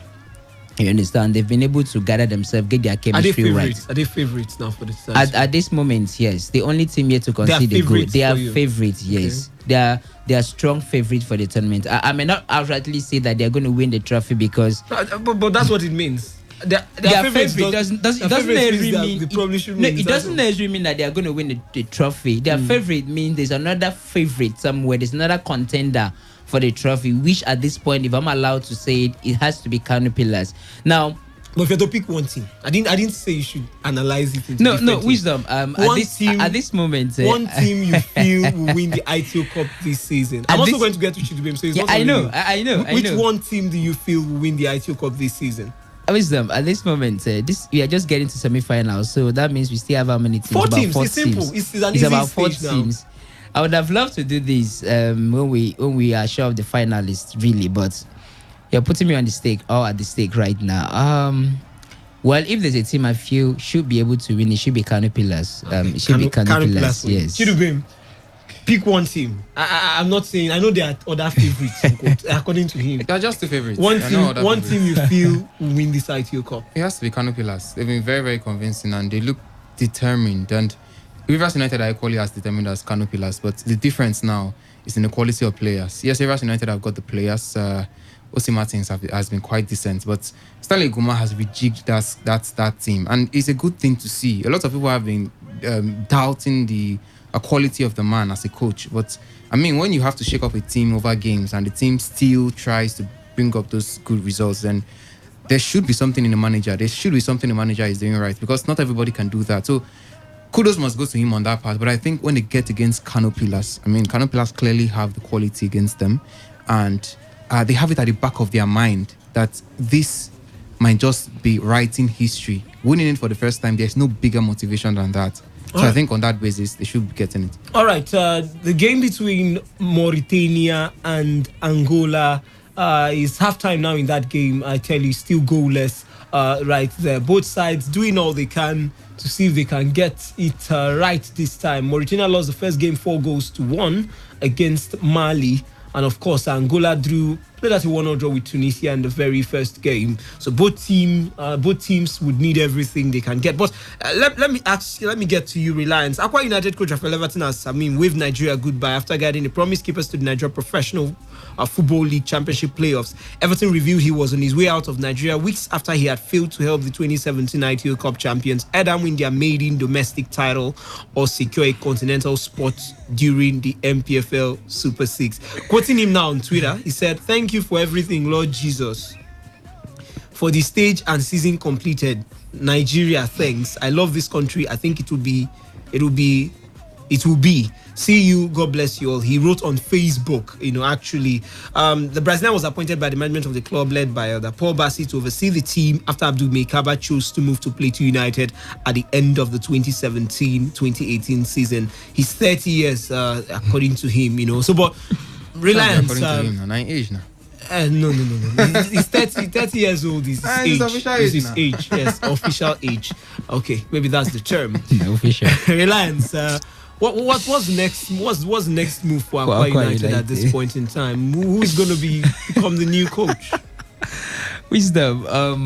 That is left for Paul Bassi and his management team to decide. Of course, you know that in the MPFL, we've been in sessions or in years or in a period or era where we cannot pinpointedly mention a particular coach and attach it outrightly to a particular team. Probably these days we found a way to believe that Stanley Guma is the only manager in the MPFL that has a job because he has been there, even when many of the fans are calling for his head on the platter, but he has been able to remain there for whatever he's doing, reasons best known to him. And then at the same time, issues like this fairy tale run in the FA Cup, could justify his stay. So it's normal thing is for Paul Bassi to decide. I can at this point mention, of course, if I want to look at the gallery of coaches in the MPFL, I can go ahead and mention many coaches who are, not attached to a club at the moment, but they've been there over time. Even when I was trying to believe, I had discussions with some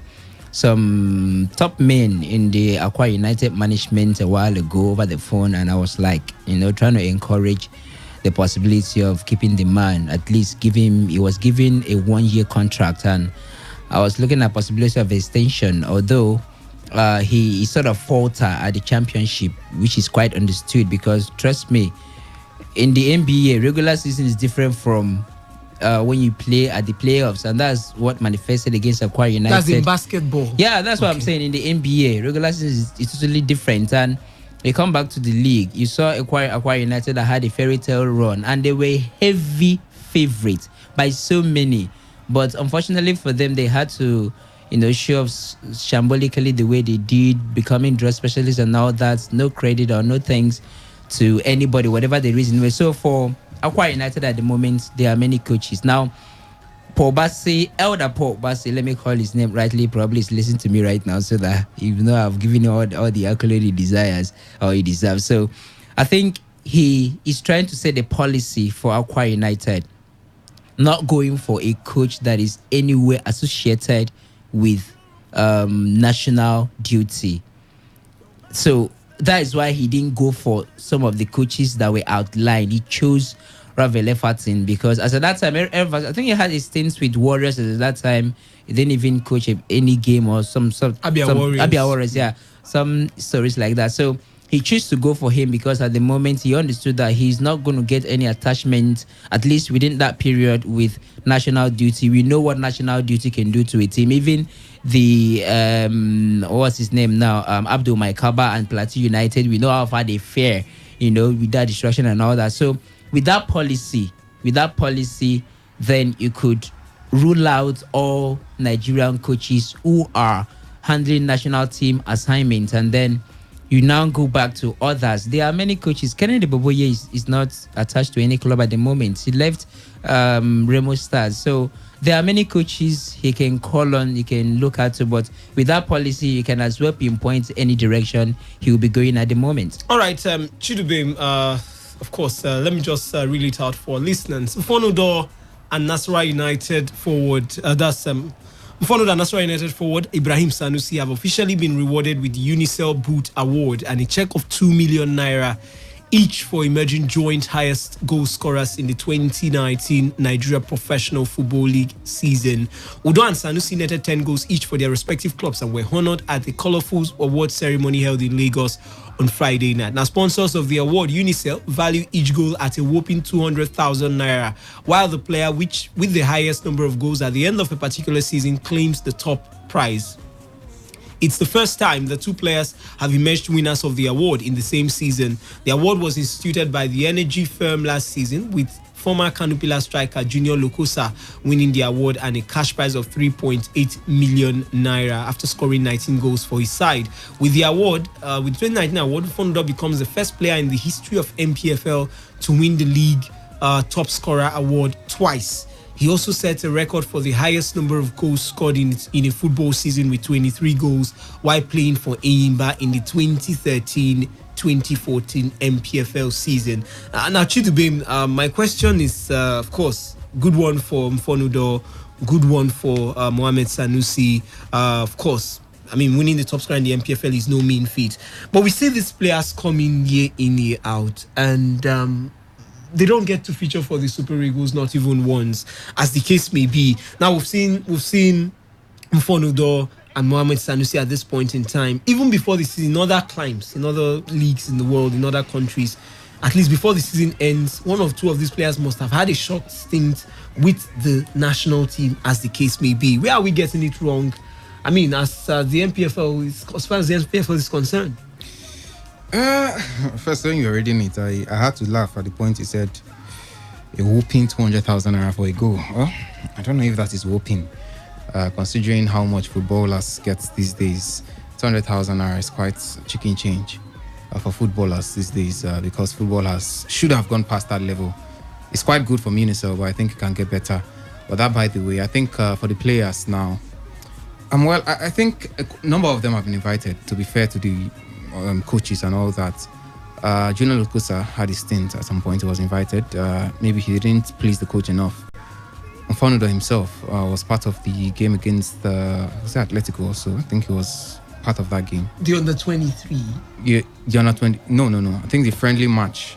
He was invited Atletico, somewhat to the Super Eagles. And he has been invited before once or twice. Yeah. Theophilus Afeloha has been invited as well to take in the place of injured Zenwa also, who was injured then when he was invited sometime in November last year, or December rather. So a number of them have been invited. They're usually invited, but the problem has always been coaches complain that the quality they get from the players do not match what they get from the ones from outside. And you can quite understand. I mean, even watching the MPFL, it's yes, the MPFL, we have good players, we have some qualities to some extent, but you want to compare what you get from an Adion Igalo, for instance, or even a Paul Onuachu, and then you put it toe to toe what you get from an Umfonudo. To be fair to both of them, I think the quality from the other side is quite evident. Even when we get to see them play, sometimes we've seen one or two of them play in the national team colours, and yes, we've gotten exceptions to the rule. There are always exceptions, but currently, there's always that talk of the quality is no longer there. And for the quality to be there, you have to be consistent in your performance. I mean, look at these players. Apart from Fonudo these days, that has been able to win the Golden Boot twice, highest goal scorer, that is. And the reason he won it twice in Nigeria is in the MPFL is because he has failed to get an offer outside. Because somehow, for some mysterious reasons, he hasn't been able to pin down something outside the country. Else, he would have been a foreign player. And that's why it's very difficult for Gennett Rowe. I was listening to an interview some months ago where Gennett Rowe was talking about the fact that he's invited over 24 of home-based players to his team, which is quite correct, very correct as a matter of fact. But immediately he invites them to the Super Eagles and they play a game or two. The next thing, they move abroad. So they are no longer home-based. You can no longer call them home-based. So are you going to keep inviting every other month? It doesn't make any sense. And you would have ended up inviting up to 30 players in a year. So it doesn't make sense for me. The players don't stay in the league. If you stay in the league and make a name in the league, then I don't think there's any way the coach will look past you. Yes, I know the coach currently now. He's not the biggest fan of the home lads. But then, when there's a gap in the Super Eagles, and it's evident, like look at the goalkeeping position today. Ikechukwu Ezenwa got that slot because there was an obvious gap in the goalkeeping department. We didn't have any boots to fill that gap. So someone had to be invited from somewhere, and that was Ikechukwu Ezenwa. He has gone there now. A lot of people are saying, oh, Ikechukwu Ezenwa will be the man. We saw him falter. Now we are crying for chances for the likes of Theophilus Afelo-Haya and all that. What's the chance that they're going to do very fine? 50-50. They could go there, they could do well, they could go there, they could fumble as well. So I think we should see consistency from these players because that's what is key. Even the players abroad that are invited to Super Eagles, they are not just invited after 2 months of brilliance. They are invited after consistent high-level performances. The Paul Onuachu we are talking about today, the man has been doing very well for his club for the whole season, the entire season, as a matter of fact. Samuel Chukwueze, I mean, the man has been doing very well for Villarreal for the whole season. When was he invited? He's not even sure to get a starting shirt. So you look at these things and you look at the MPFL players. A player just plays for 4 months in an abridged season, and then on the basis of 4 months, you say, okay, invited to the Super Eagles. I mean, you have to be consistent. Super Eagles is not just a 5-a-side setup. You have to be consistent in high performance to get a slot in Super Eagles. And for now, yes, they are very good players. And Fonudo is a good player, I tell you. But the other players I'm looking at, you were here in the studio when we were talking to the sports director for MFM, and the man was talking about the fact that the quality, fans don't come to the pitch because who are you coming to watch? Exactly. So you have to be consistent in the performance. Ikechukwu Egbenebu used to be one of my favorite players, Mosquito. I love him so much because he dazzles with the ball. His flicks and tricks are brilliant. But I mean, after some seasons, it looks like the man is nowhere. Then he resurfaces again after some months, starts playing like the Ikechukwu I used to know, and all that. So I think when we see this consistency, and then in a particular setup, we now know you now become a household name in the league. Like we celebrate Rabi Ali today, a household name. Yes, that's another kettle of fish. Anyways, why hasn't he been invited? I know you were going to get there. Why hasn't he been invited to the national team? He's got his stints as well, but didn't perform as well as would have expected. So probably why the coach didn't see it important to invite him again. But I think when there's a consistency from these players, then it will only be natural that they get invited, because it will not even be them pushing for an invitation now. It will be the fans who will be clamoring. This guy is so good. Invite him to the national team. Well, Reliance, of course, he has given some valid points. But I know 1 or 2 players who have crossed out the shores of this country and immediately they get to maybe FC Midtjylland or Rotherham United. They automatically transform. They become different players. What do we do for this MPFL? What do we do going forward? Is it the quality? Do we need to bring in new coaches? What do we need to do for the MPFL players to qualify in the eyes of our national team coaches? Wisdom, before I provide solutions to the problem rocking the MPFL at the moment. I just have to say this. Now, I'm one of those who sort of protest, in quotes, or believe, or maybe suggest, I think that should be the right word, that a certain Eko Wamudo should have a stint with the Super Eagles. Now, this is my reason. You know, there were, until Olaino came in, seems to be, doing very well now, which is somewhat apparent due to his performance at the AFCON, the present AFCON. Now, those left back, wing backs, and we had some sort of struggles. We had some sort of uncertainties.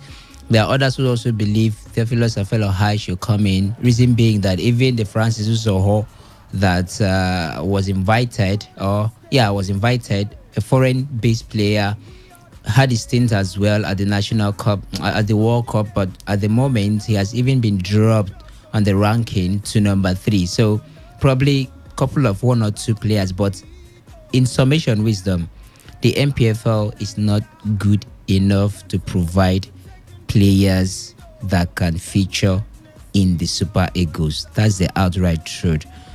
Paint it anyhow you want to paint it. Look at it from left and right. Look at individual players. The MPFL is just not good enough to provide players. The little quality or the little talent that MPFL or that individual players possess get to the MPFL, get to limelight at some point, they seem to be killing that talent. Now, the whole issue is very broad wisdom. The quality of the coaches can also be mentioned. Now, that's going to take me to talking about the rationale of appointing a certain Paul Bogun as the under-20, is it under-20 or under-21? Under-20. Under-20 coach. What was the rationale? What has he done? What is there in his CV that proves that this man can lift a national team, whether it's a cadet team or not, to a world tournament? I look at it myself. I don't know if any other person has seen something outright or a great achievement about him, but for me, I've not seen any. So that's going to make me talk about the quality of the coaches we have. Look at the way we recycle coaches in the MPFL. Barely nobody has a permanent contract in the MPFL. So even if a coach has a philosophy, a style of football, just like we saw with Abdul Maikaba with Aqua United, he had a style of football, he had a philosophy that will even make you to say, okay, it's better to give Abdul Maikaba the job as the under-20 main coach rather than a Paul Bogun. But he was established with Aqua United at some point for reasons best known to him, of course. Reason being, as he mentioned, that he wanted to stay close to his family. He had to move from Aqua United, even when they were willing to keep him, to Plateau United. Now, so when you look at how they reshuffle coaches, and you're like, any coach that even have anything to offer to the team, he does not get to stay and establish himself, and then let the team know him. Let whatever he has in his disposal be inculcated into the players so as to improve the quality of the players. That's number one. Number two, in every season, you see how players move in the MPFL. You see how many players a particular team signed. Last season, Aqua United signed how many? 12. Unveiled them. Season before that time, how many did they sign? You go to different MPFL clubs. I'm trying to remember a particular club that signed almost a squad, as in bench and 12 players in the field of play. I can't get the name right now. So you see how they sign players each season, reshuffle these players. So even if a particular coach was even good enough to give the team something, to give the players something, the player wouldn't stay there to get to develop himself to leave anything. Now, let me give you an instance. Mo Salah is now a star. He's now a top star. Was he that much of a star before he came to Chelsea? Probably. He was discovered. He came to Chelsea. Was he that much of a star? No, he wasn't. Jose Mourinho, maybe for reasons based on to him, he had to let the guy go. Probably he didn't believe in him, because that could be another argument that it's sort of a Mourinho thing. But he left. He went to Roma. He had a stint. He had a football to play. He stayed there, established himself, come back to Liverpool. He's still a force to reckon with, because he has seen football season in, season out with a particular coach that has a philosophy to impose on the player. So even if a coach in the MPFL has something to offer to the team, how often would these players stay? Do they stay? No. They keep moving around a round and round, more like a merry-go-round, season in, season out. The transfers are not even documented themselves. The transfers are not even made public, such that we know the terms and conditions and everything. Now, if I decide to leave that, that's more like a technical issue now. Go back to administration in the NPFL. Wisdom, this matter is very deep. So that's why I said I could go on to mention many reasons. That's why, to sum it up, I say the NPFL is not good enough to provide quality players for the Super Eagles. I beg to disagree, by the way. But yeah. I was just going to come into that. I don't think the NPFL is not good enough to produce. The word now is produce. I think they are good enough to produce, but they are not good enough to keep them. Because, I mean, look at there are a number of players. You want to go down history. Ahmed Musa. You want to go down was produced from the NPFL. Mikel Obi was from the NPFL. Mikel Obi. I mean, virtually all the players we have came from the NPFL. Forget the fact that these days we seem to run around other countries looking for players. The usual style is get the players from the NPFL, then they get to the national teams, and then they move on from there. And it's still been happening in recent times. I mean, Julian Lukosa was part of the victorious team in the CAF Confederations Cup, or CAF Champions League rather. He was a player here last season, Kano Pillars. He's moved on. Babatunde was in the losing side. He was here. He's moved on. Sondemba was here as well. Lots of them. Daniel Akwe was here as well. Here's the but thing. The thing is, these players are produced from the FPFL. But the fact that the MPFL is not well structured enough to keep them becomes a problem. So once you produce them, they move abroad. It's common mathematics. And from abroad, they come back to the Super Eagles. Of course, that's what we're saying. And that tells you the difference. No. Probably producing. Listen. It means like the MPFL can't bring any player into this. Probably the word. Maybe it's a misconception with the word produce. You understand? But when you look at it, majority of the players we have in the Super Eagles, or the ones you've mentioned that are in the limelight today, came out of the MPFL. But were they made those star, or did they get that limelight by virtue of direct movement from the MPFL? There's an argument, or there are question marks around it. So probably the work would just be produced.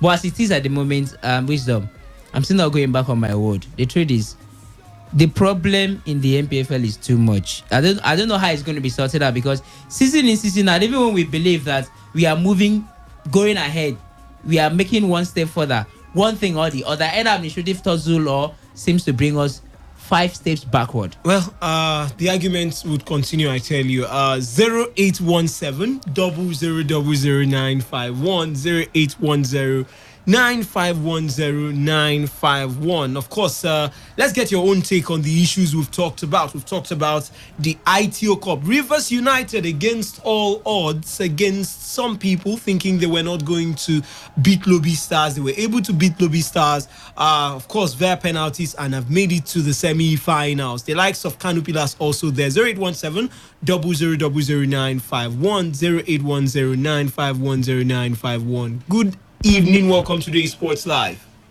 Yes, I bring you this in Somorazi, Wisdom, Reliance, and Chidibim. Honorable Bina, welcome to the show. We'll give Honorable. Yes. You know those are the other They don't know. Reliance said there is no permanent coach in MPFL. I totally disagree with Eguma. I know one. I mention them now. Shebi, I mention them. I mention the one you know. Which one? I hope you go ahead. Go ahead with your point.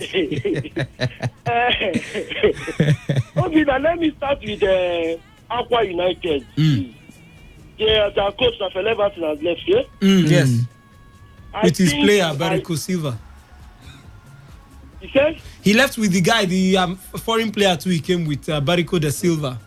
Let me apologize to that man on some of our behalf. You know why? Because I think we practically pushed that man. We led him to this starting. Aqua United, the earlier we start seeing Aqua United as that, we know when we stop seeing Aqua United, that Aqua United we saw against when Abu Mekaba was handling Aqua United, the better for Probasi, the better for the Aqua United fans. I told you before now that Aqua United is overrated, and I'm still yet to see what they have done. Yes, they might have won the ITO Cup, which Ifa Yoba and the rest of them have won. But I still believe the package, the hype, the way we call Aqua United, I don't think they don't reach that level. We saw how they couldn't qualify for the Champions League in an abridged league, not even a full league, abridged league. When a starting Rivers United wins Rivers United won 3-0 against this same Aqua United. Aqua United couldn't even finish at the Confederation Cup in the playoffs. And we are still hyping Aqua United. We all push this coach to start. Aqua United is a normal club, not the level of where we are keeping Aqua United. I don't think they've gotten to that level. We are still seeing this Aqua United with that Abu Mekaba Aqua United that came to Yakubu Go 1,000 that we were all clapping for. That's the eye we're looking at them now. If not, Aqua United is a normal club. For Rivers United, I wanted Nogi Stars to win. Yes. You know why? This is more than 25 million naira. This has to translate to the continent. We need tested and trusted people, for goodness sake. Lobby Stars at least has been tested. We never gave them chance. We called, we said they are just a representative, they are not champions. But somehow, they surprised everybody, including me. It's very hard to surprise me in football, I must tell you. But somehow, they surprised me. They go to the group stage of the thing. So that was why I wanted them to win. I don't know where Rivers United will go to the continent with this sign-on shop players and the rest of them. Right. It's a good representative. Can I draw Obina? We'll get to him. We'll get to him in time. I want to talk about the home page. The home page. Go ahead, quickly. For goodness sake, I don't know when we skip some. I know you're a sports journalist, you like home page, but keep talking about MPFL players before the national team.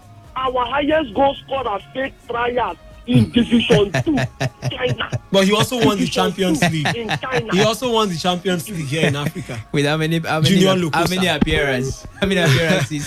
All right. I tell you, the truth is, the arguments will go on and on. Some feel Aqua United are a bigger side, from when they began. After, of course, picking the ITO Cup and, of course, the dazzling football they did play under Abdul Mekaba. Yeah. But 0817000951, 0810951091. Good evening. Welcome to today's Sports Live.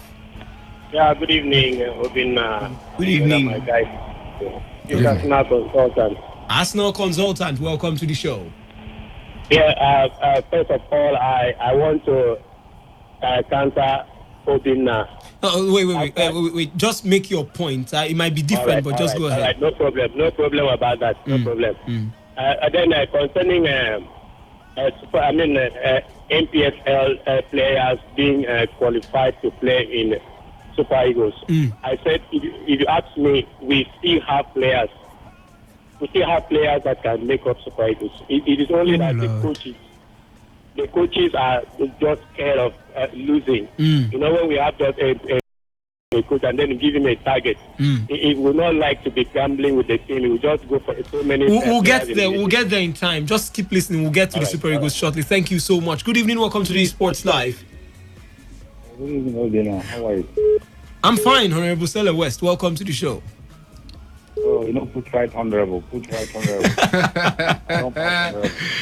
Welcome. Hey.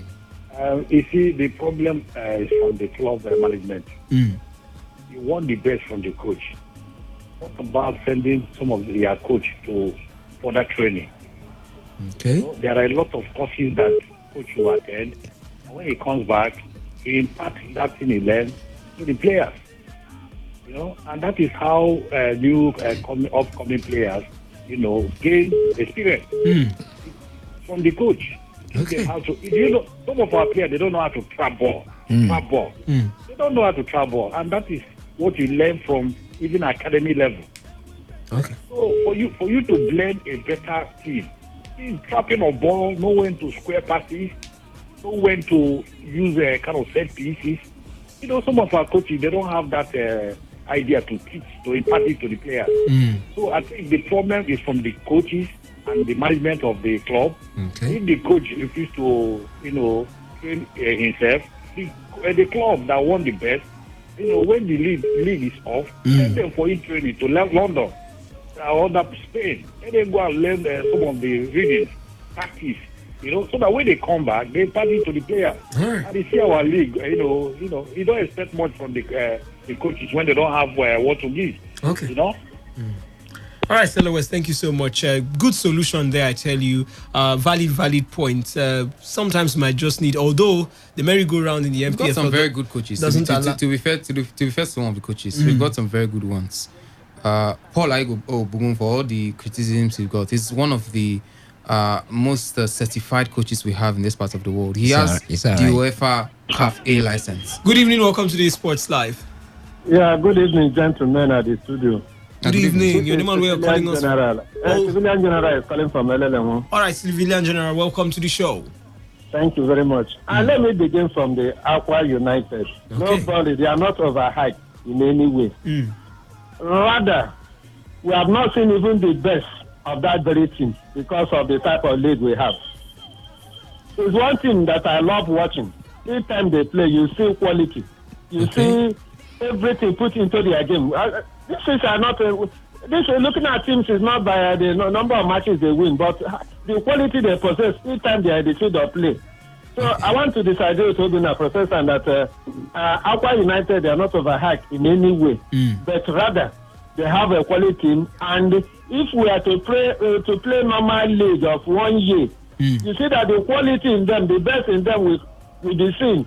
But this average league has not in any way brought the best in our teams. No matter him as a match, Rangers have come up. But if we are to play normal league, I'm sure the best thing would have emerged. All right. And then, gentlemen, I want to find out. It's not long you told us you came up with the English Premier League, the features that will start in August. The features are already out. Yeah. And then every day we want to have teams represent us at a continental level. When our league is not strong enough, our league has not been strengthened. No quality, no amount of players you buy and put in a club in a country where the league we don't even know when it starts and when the league will begin or the type of league we play, whether it's a bridge or normal league. And then you expect that this club that will represent us will go at continental level and achieve anything. They will never achieve anything because our league is not on running. Our league is not strong enough, and therefore, whoever is expecting anything from our clubs is wasting time. They only go there and make up the number, and then they'll be defeated. They come back and we start struggling to get another club or another team to represent us in the next one. So let us strengthen our local league here, which is most important. Thank you. Okay, thank you so much, Civilian General. Good evening, welcome to the Sports Live. Good evening to you. Good evening. The real gift from the tap roots. Thank you very much. Good evening to my guys in the studio. Maybe your guy real gift. Good evening. Thank you very much. Well, let me start from Aqua United also. Well, for me, I think sometimes our administrators are the cause of the problems. If Abdul Mekaba gave, introduced sexy football with Aqua United, after he left, how many coaches have handled Aqua United as we speak? Just one. Now, talking about Rafael Varane, why was he sacked? Well, because he probably didn't give them what they want, which is a continental ticket or ITO Cup. They wanted to win the league and as well qualify for the continent. Okay, when some of us complained about this abridged league format and Super 6 and what have you, because I asked a question some time ago, what shall it profit a team to come up tops in the league and yet you don't represent the country on the continent? Yeah. Because we saw it happen, for goodness sake. What are we talking about here? What was the position of Imba when the league ended? They finished third. And today, of course, they are going for Champions League. Because for me, I saw the Super 6 like a penalty shootout. It's a game of luck. Okay. Now, they have pushed out Rafael Varane. This is the same coach that when he started, Aqua United was, I think, almost at the... In fact, they were drilling for crude. Yeah. On the league. Yeah. But when they turned the corner, every time Dokubo saw the result that was coming in. And why not allow this man get a chance to continue for one full season. Because if he could do what he did on a bridge level, talk about when we get the 20 league team. What are we talking about here? And then tomorrow you expect another coach to come in and then he must give you a continental ticket or win the league because he will come with his own policies and what have you. And he will come with his own players, of course, because the truth is when a coach that comes in, there's every possibility that some persons, like we say in local parlance, some players will be offloaded. And he comes with those he likes. What are we talking about here? And I think most times our administrators are the problem. I've told you before, you can't find a healthy tooth inside a rotten mouth. Try it and see. Now, briefly on this other issue on our products. Quickly. Our players. Quickly. Of course, the Nigerian League produces good players. It doesn't matter how, maybe they might not be finished products, just like the South American League. Most of them don't play for long there. The moment they shine today's football, they come out of South America. That doesn't mean they are not doing well back home. The most important thing in this side of the divide is for us to have administrators who know what they ought to do with these Nigerian players. Even when they shine, they will not leave. You see, I think one of these teams, I think the Tunisian team that played a couple of days back, most of the players play in their domestic league. True. Exactly. So you see the synergy. And that is why are they not leaving Tunisia? That is the question our administrators should ask themselves, and if possible, answer themselves, because for me, if I cry for them, Argentina no go cry for me. Thank you so much, real gift. Good evening, welcome to the Sports Live. Hello, good evening. Good evening. My name is Godwin. Oh, Godwin, welcome to the show. I beg, I be Senator fan. Sign us, show. Okay, go on. Go ahead. Yes. Please, I want you people to help me to tell them now. You should leave us alone. No. Why is he comparing us? Using us for example. We no try. At least we knock out Delta Force. A Premiership side. Is it easy, my brother? You know easy. So please, hold on now. The level where we don't reach, at least for FA Cup. This your club. What do they call them? This Owerri. Heartland of Owerri. At least we are even better than Heartland of Owerri. At least. Owerri Okemba. Now this season, which season they talk? I they talk about this season. My brother, I give you people 2 seasons after we'll come to Premiership. You'll be very surprised. Okay. So please, Obinna, I bet you even Heartland cannot beat Senator. Until then. It's easy to give Rivers United. It's not easy to give Rivers United player. Nah, trouble we import so. player and we export player. Okay. So Obinna, get that into your head. Thank you so much. Let's wait till they come to the MPFL. Heartland have gone down too before, so let's wait till Sanusho gets to the MPFL.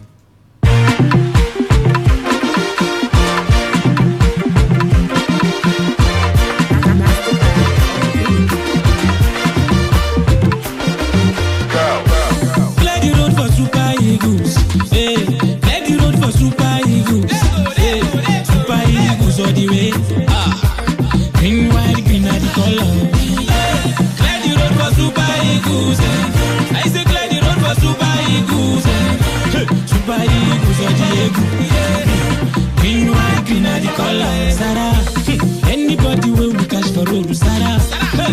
If you cash Argentina, na Sarah. Anybody will we cash for road, Sarah. Well, we hope so. Yes, anybody we meet in this Nations Cup, we hope it would be that way. We land off straight in Egypt. Of course, the Super Eagles are expected to face Madagascar tomorrow. We'll be live here in the studio to bring you the action, blow-by-blow action of that one right from Alexandria, Egypt. But let's start off with the NFF quickly before we go to the main team, the Super Eagles. Now, we hear the Nigeria Football Federation has followed through on their promise of offsetting camp allowances and winning bonuses owed players of Nigeria's men's national team, the Super Eagles. A row had brewed between players and the Federation over pay, which led players to boycott the pre-match conference before Nigeria's 1-0 Group B victory over Guinea at the ongoing 2019 Africa Cup of Nations in Egypt. Now, players were, however, mollified prior to that match last Wednesday by the NFF's promise to ensure all outstanding payments be settled by Friday, that's yesterday. Now, a source with intimate knowledge of events at the Helnan Palestine Hotel base of the Super Eagles in Alexandria confirmed that the players have received their camp allowances and the cash for bonuses up to the crucial stages have been delivered to the team in Egypt. The source also added that the backroom staff of the Super Eagles have been taken care of. Another source, however, revealed that the players only receive outstanding cap allowances, which included an extra 3 days allowance, but that the players were only paid a bonus for the Zimbabwe friendly, with winning bonuses for the AFCON group stage wins over Burundi and Guinea still outstanding. Now, we hear the NFF has also settled all outstanding cap allowance and bonuses owed the Super Falcons, with the World Cup participation fee for the women's team due to be settled as soon as FIFA releases the funds. The NFL have also promised to pay the Under-20 Flying Eagles their outstanding bonuses on Monday, 1st July 2019. Both teams had stage sittings over unpaid allowance at the Under-20 World Cup in Poland and Women's World Cup in France, respectively. Chidubem, if this happens to be true, good move by the NFF, right? Yeah, it's a good move. But when the whole Wahala started between the NFF and then the Super Eagles, the strike or somewhat of a strike from the players protesting their unpaid wages and not wages now, their bonuses and match allowances. I thought the reason was quite clear, and I've always been one to criticize the NFF president, Amaju Pinnick, but I mean, in this case, I think it's quite different. I think if anyone is to be blamed, it has to be the former Minister of Sports, Solomon Dalong, because he's the person that failed to submit the budget of the NFF on time, the Super Eagles, as a matter of fact. And if that happens, and it's normal mathematics, it's 1 + 1, that the NFF wouldn't have the money to pay these players. And that's why we saw that lag for the Under-20, and then it ran over to the Super Falcons and now to the Super Eagles. I mean, if for anything, I think Amaju Pinnick has been quite astute with his dealings with the national teams in recent times. Before now, we rarely heard of these cases happening, these paid wages, especially with the Super Eagles. So I was quite surprised when I heard that the players had embarked on a strike. But then, like I said, the reason is not far-fetched. It has to be that a failure to submit the budget by the then Sports Minister, Solomon Dalong, it kind of hampered. So I think a day after the strike, or just the same day, the president that's the president of the country, Muhammadu Buhari, he had given the Amaju Pinnick a chunk of the money. So probably that's where they paid the players from. So I think in the coming days, when all that, the paperwork are settled, I think the players will get their money. There's no. I don't think we should make too much of a fuss about it, because it's too early to start crying. Let's wait first. Let the money come. If the money comes and then the players don't get paid, I think that's where we'll start crying foul. But as it is now, there's a lag somewhere, and I can't start blaming the NFF for what is not a doing of their own. But when the case is that of the money being there, and then for some very funny reasons they fail to pay these players, then I can now call for the head of Amaju Pinnick and whoever is there as well. But for now, it's a good thing that the money has been paid, so that the players get focused on playing football, because they are not there to think about their wages or their match bonuses. They are in Egypt to play football, and all they need to do now is play football. I don't care if the game against Madagascar is a dead rubber game. As much as it's a dead rubber game, it's also a game to stamp your authority on the competition. And if you're able to do this, I mean, you can imagine getting a 5-0 victory over Madagascar. I know it's quite a difficult thing for the kind of Nigerian team I've seen in recent times to do. But then a team that could beat Cameroon by 4-0, I can't rule them against that. So I think if you're able to do that against a Madagascar side, good and fine for you. The players have to be in the proper mindset. And giving them their monies now, there's no better way to do that than that.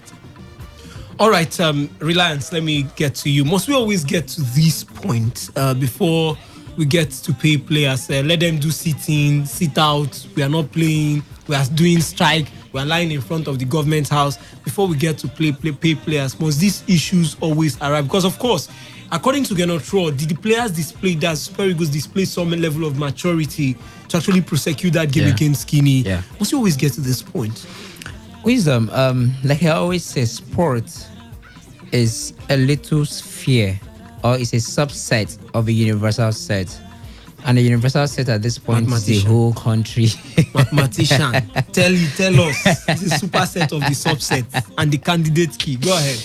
So the universal set at this moment is the nation Nigeria, is the country Nigeria. I don't know. I'm not trying to rub it on anybody or trying to raise the dogs right here, but when do we submit budget for a nation, as in the president is submitting a budget for a year, Wisdom? Do we get to submit? I don't know if there's a constitution that guides that, for instance, 2019 budget should be submitted midway into the year, or there is a time frame for it. Okay, there's a time frame. The sports minister failed to submit it. No. I'm not even talking about the sport minister now. I'm talking about the general budget itself. There is a time frame. So there is. The time frame says we shouldn't be submitted between maybe January, February of the month. It should be submitted maybe June, July, August, when we are almost out of the year, and the budget is being submitted for that year. When we are almost out of that year, I don't know. I don't really know that particular part of that constitution, but I feel I'm not a legal professional. I'm not a lawyer or a barrister, but I think it's common sense, it's common knowledge for someone to know that if you're planning something for a particular year, your planning should start immediately the year kicks off, January, February, March. You have your things wrapped up and then you start executing whatever you had in mind for that particular year. So, point is, whatever is happening in the sports sector is just a reflection of the country itself. We don't do things at the proper time as it is. We have that weak point where we don't do the right thing that's supposed to be done at the right time. So I'm not surprised, really. The only surprise that would have come to me, or that did come to me when the news broke out of the camp of the Super Eagles, is that this is the cash cow of the NFF. How do you allow these guys, to even get to the point of staging a protest, calling for a possible strike? Because the face of the NFF is the Super Eagles. Forget all the Amaju Pinnick is trying to see how he can, bring in the Super Falcons, the cadet team, the under 17, under 21, trying to see how he can balance up things. We know the truth, which is the fact that the face of the NFF is the Super Eagles. So that sort of surprised me. Why should the Super Eagles be allowed? So back to the main point now, Wisdom. Must we always come to this point? We mustn't. It's shameful for you to wait for players to protest a day before a game, a day before a match. Fail to come to training, 1 hour late of training, press conference, they didn't show up. Only the coach went for the press conference while Mikel Lebe was trying to sort out the issues, trying to calm the guys and then see how he can rally around and get them to show some maturity and still execute the game. So it's shameful for a country like Nigeria in Africa. Let me forget the world. You understand? So we mustn't always come to that. But is the reason far-fetched? No.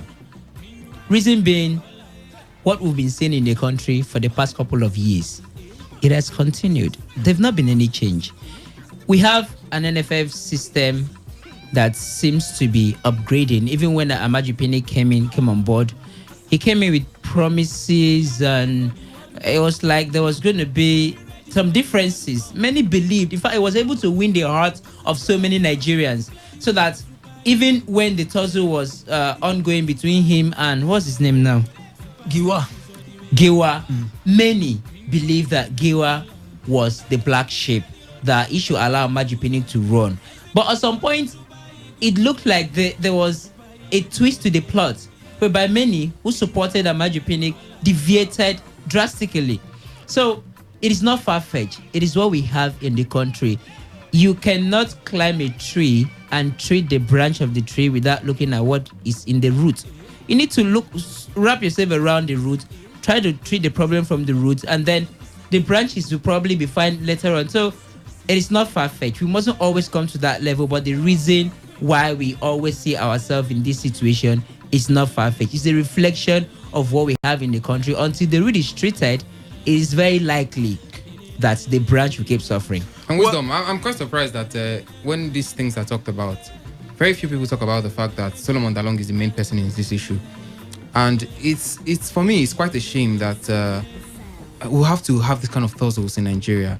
I mean, for any bad blood you have, that's the sports minister now with a president of a federation. I don't think the player should be made to be made to suffer. It's like the proverbial saying or the cliche we normally say that when two elephants fight, the grass suffers. That's exactly what we're seeing. Whatever clash they have, Amaju Pinnick and then Solomon Dalong, then you fail to submit the budget of the NFF, and you don't add the Nations Cup to it, the FIFA World Cup, the Under-20 World Cup. It makes no sense. I mean, where are they supposed to get the money to pay the players? There's no sense in it, for crying out loud. Like I said, if anybody's supposed to be blamed for this, it has to be the sports minister. He's no longer the sports minister now. He was at the time. We should be talking about it. We should place the blame where it is supposed to be. Yes, I know that Amaju Pinnick has faltered a lot of times. He's done quite some things that are atrocious, which we've rightly condemned on this platform. But then, in this case, the blame has to go to the former sports minister, because there's no way you fail to do that. You had all the time in the world to do that.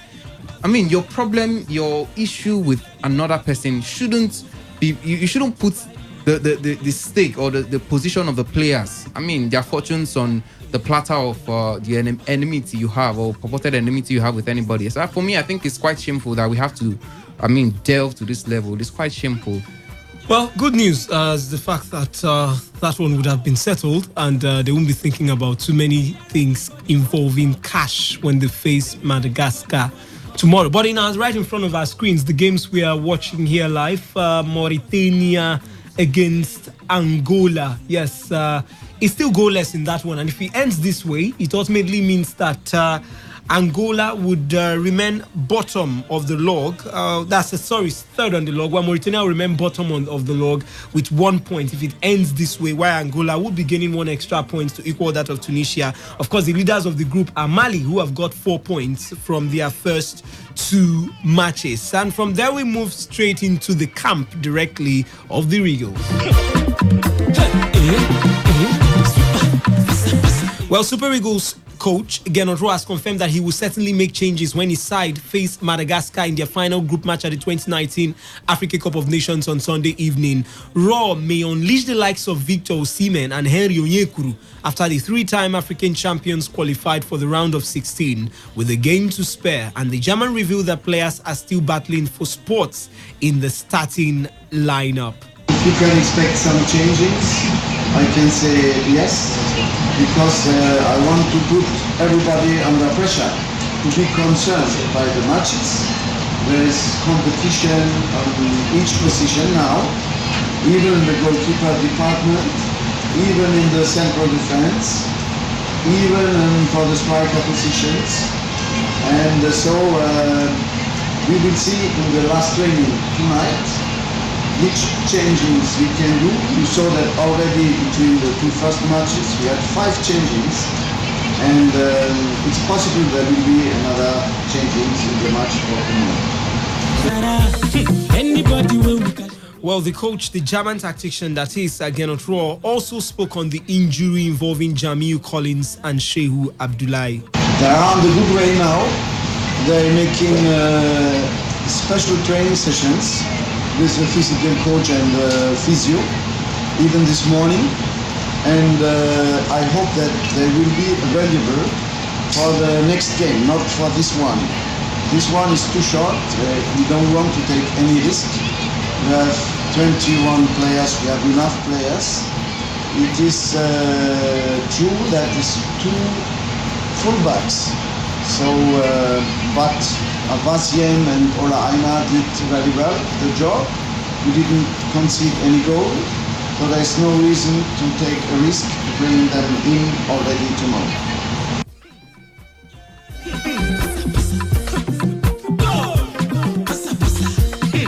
We are ready for the World Cup.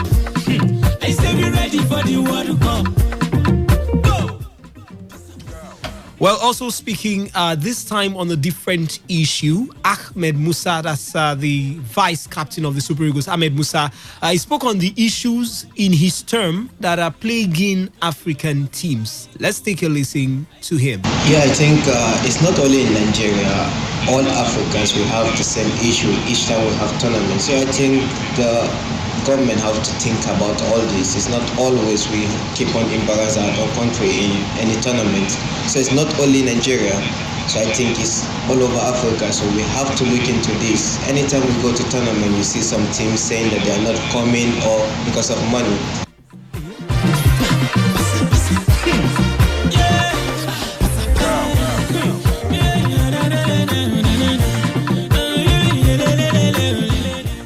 Well, of course, Ahmed Musa talking about the fact that we don't always have to go out there, and that's still my opinion.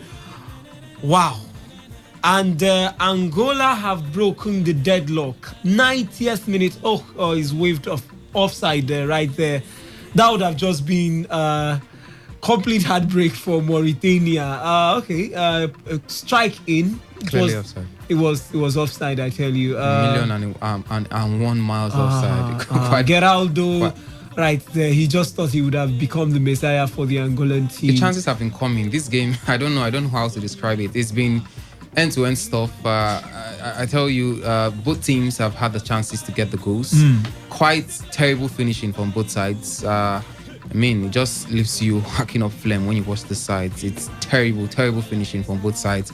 I talk about the quality of this AFCON, and sometimes when I see the kind of things I see, you don't want to be too critical, but the kind of finishing I saw when I'm seeing this game, it's a sorry sight, I tell you. Well, let me come to you, Chidu.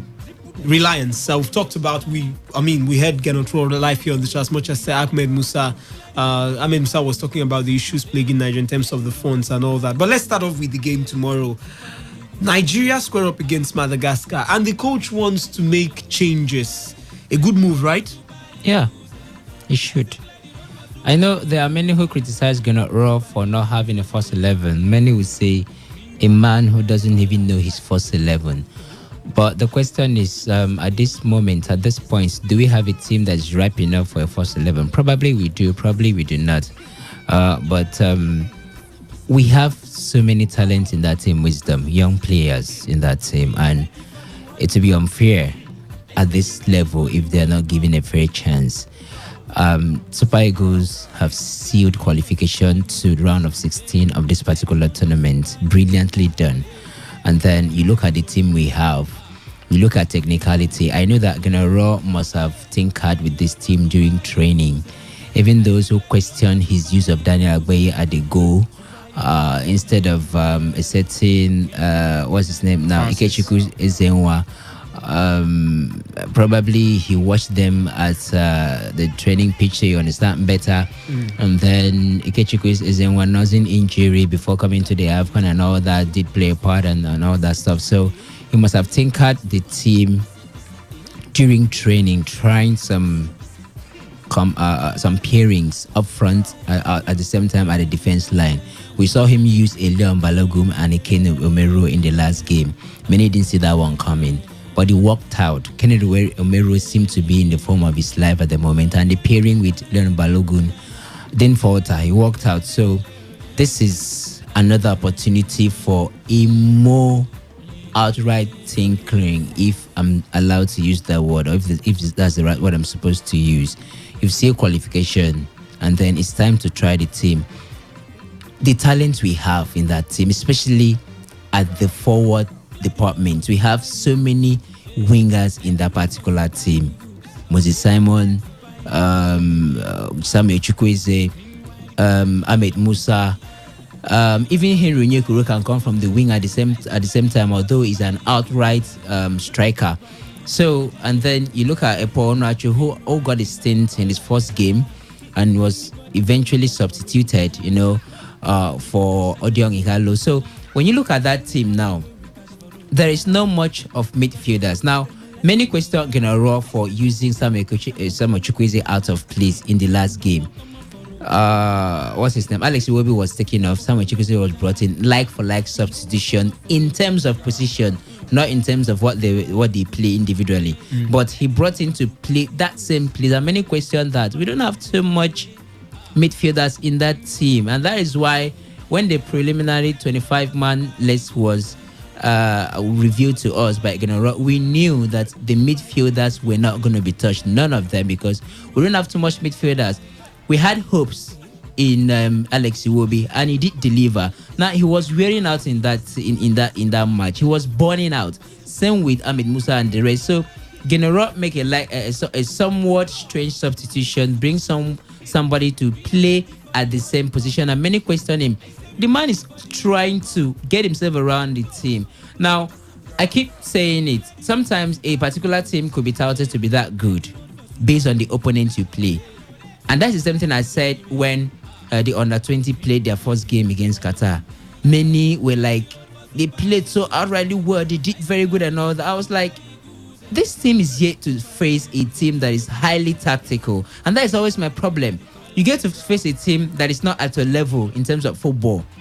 Now, you probably prowess, but it takes critical observation to discover that you are not at the base of your game, even if when you overthrow this particular opponent, you're not at the best of your game, because if you come against someone who is at the same level with you, you seem to falter. So he's trying to understand that particular team. General may not have a first 11, not even after this tournament. He may not have. So you're saying it's good reason to on the team. So to rotate that particular team at this moment, yes, he should do it. He should even try to attackers, because if you are so rigid as a coach, you are easily predicted. And that's one of the reasons that Mauricio Sarri had at Chelsea. He became easily predicted because he refused to twist or to modify his team such that he will not be predicted. So he could possibly try 2-man up front and see how that works as well. So that in case he comes against a very tactical and understandable coach that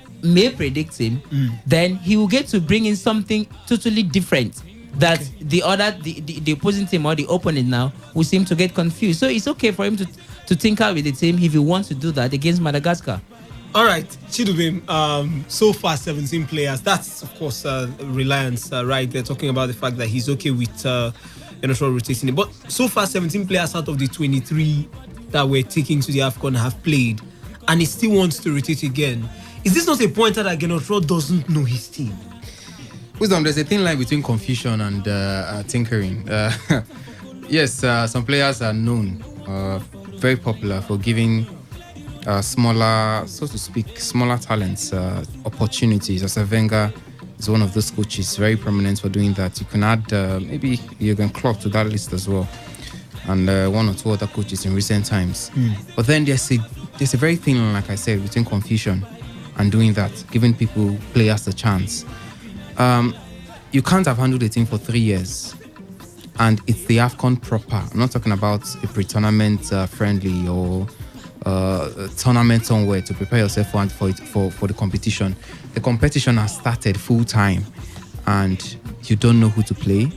I mean, you have a coach coming after the first game to tell me that he's not certain who is going to be starting a goal for me in my second group game of the biggest competition in Africa. It doesn't make any sense to me. You should have known that before the competition started. I mean, it looks like Genetro is scared of Nigerians. He's scared of what the media will say. He's scared of what the Nigerians or the social media fanatics will say. Because, I mean, it looks like he's reacting to whatever comes out from the media, whatever comes out from the fans. Most of the decisions he's taken in recent times, I mean, from Mikel Obi, bringing him to the AFCON, dropping him in the second game. I mean, lots of decisions. It looks like the man is reacting. He's hearing it from somewhere, and then he's reacting. When Danny Akpeyi started, let me start from there now before I go in, brother. When Danny Akpeyi started in goal, I thought that should have been your final decision. You're the coach. That's why you're paid that big money to make those very big decisions. That's why I'm not the coach. I'm not paid 5 million naira to sit there. You're paid to make those big decisions. And if you're picking Danny Akpeyi, you should stamp your feet and say, this is my man. You can't be coming out in the second game to tell me I'm not sure if he's going to start, but he's done enough to. It doesn't make any sense. At this stage, we should know the players who are to start for us. I don't need to see a Leo Balogun. Yes, there were talks about Trustegon getting injured. Let me know my players. Don't come and tell me that Jamie Collins might be starting tomorrow. It makes no sense. Let me know that this player is the player that should start for me, or that has impressed you enough, that you had in mind to play before the competition. Then if there is something midway that happened to the player that makes him unavoidably absent, then you let us know. For instance, there was a case of a flu or something for 5 of our players and they were out. We understood, yes, these players are supposed to be started, but for some reasons they were on the bench. But then you don't start tinkering with the team midway a tournament. Yes, the Madagascar game, like I said, is a dead rubber game. Quite understandably, it's the game to give the smaller ones a chance to at least, not just come AFCON to come watch others. If that's why it's always good to qualify on time, so that you can have a game at least to test the other players, give them a chance at least to just show us what they are made of. But it should not be a case where you're now you're giving them an open floor. Say play football. If you are good enough, you can displace the other ones in the team. It doesn't make any sense. You're not there for trials. The team at this stage, the coach should have known the team to prosecute the tournament for him. All he needs to do now at this point, I'm thinking that in his mind, he should know that this particular player is not in my first team. Maybe I can just bring him in at certain points. Let's see what he can offer the team. The game is not too important, so at least let's just give them a feel of the tournament. It shouldn't be trying to try them for places in the starting shirt. It should be rather kind of just give them a feel of the tournament. And that's what it should be. Other teams, big teams in the world do it. When they qualify on time, then they bring in some of the smaller lads, maybe in second half, give them 15, 20 minutes, just play football. For the team, you need the crunch of the team, the basic part of that team, the bulk of the team should be known by now. And I don't want to see too much thinking with that side, because the more you do that, the more scattered that team is. We are complaining of the fact that there's no synergy in the team. How do you build the synergy when every now and then we see new set of players in that setup? It makes no sense, absolutely no sense to me. Personally, I would say it's not good for the national team. Maybe give him a stint, maybe 5-minute stint or a 10-minute stint in the second half. Let's see what this man can bring. Not trying to say, oh, let him play so that he'll compete for slots with Odio Ngalo. It doesn't make any sense. Odio Ngalo should, by now, by what we've seen, by his performances and all that, he should be our first striker. We shouldn't be having these competitions between him and Paul Onwach, who just came into the team some 2 days ago. It doesn't make any sense. The coach, you're paid to make these big decisions, and if you can't stamp your feet and make these big decisions, then there is no point you calling yourself a coach of Nigeria, because Nigeria is a big team, and what comes with big teams are usually the selection headaches. Lewis was dropped for the World Cup. It caused a big row. But Joachim Low stamps his feet. I don't need this player at this point because of some reasons. And he made his decisions. He lived by it. Yes, maybe it didn't work out for him, but he lived by his decisions. At this point, you're a coach of Nigeria. You have some of the big players. You have to stick by your decision. Stamp your feet and say, this is what I want. I don't need this player in my squad, and be sure about it. Oh no, I all these uncertainties and trying everybody now and then. It doesn't make any sense to me. The more we keep doing these things, the more shattered and battered and very, very the synergy we've been looking for years is going to be far-fetched, because these things don't just come by mere imaginations. Wisdom, General knows his team. He knows his team. He knows his players, from defense to midfield to the attack. He knows. Can you? Odion Igalo is a top striker. Is the number 1 striker for the Super Eagles. Ndidi is solid in the midfield. That's 2. Etebo is solid in the midfield. 3. William Truzekon is solid at the defense. Ola Aino for this AFCON is solid in goal. Ola Aino was the second choice. Jamie Collins was the man supposed to. But what happened to Jamie Collins? See, Genaro knows his team. When Genaro is talking about giving other players a fair chance to play, doesn't mean he wants to overhaul the whole team. See, Victor Osimhen hasn't kicked the ball in this Nation Cup, has he? He hasn't. Who against? Samuel Kalu hasn't kicked the ball. Okay, I think he was brought in about a few seconds. Ikechukwu is the one, Francis Uzoho. So it's not necessarily. See, if you ask me, the Madagascar game, Wisdom, let me try and wrap up as fast as I can. The Madagascar game is a game to win. It's a game Nigeria should win. To stamp your feet and send a message to other team. Get all 9 points and proceed. General knows his team. He understands his team from the defense. Now, areas where you see General make some changes or make some things that look like an experiment is areas like the goalkeeping department. If that even we here, even a fan in the street knows that Nigeria does not have a solid goalkeeper. Right. Then why are you the coach? That's you have to make those justifiable. decisions going into the AFCON. Wait. Please, let me just say something. I think when you say someone knows his team, you don't just know your team by knowing 6 players that will start for you. You know your team, at least you know 9 out of 11 or even 10 out of 11 players that start for you. All right, that is your team, not only 5 of 11 players. All right, I'm sure the fans are itching. The phone lines have been buzzing. But let's get to hear from Genocho and Ahmed Musa about the quality of the Madagascans. The quality of the team of Madagascar, we saw them doing better than us in scoring 3 goals against teams. We only scored 2. So they were better offensively against them. But we had a solid performance in our 2 games. Didn't concede a goal. So there will be really an interesting match to see against the team who has a lot of offensive qualities. Also, they scored on free kicks, on corners, and we saw them playing yesterday and made a very good match. And I think that will be a final also in the group because the winner will be on the top. So it's a big motivation for us to win this game again, even if we know that a draw is enough to finish on the top. Yeah, I think it's not only in Nigeria.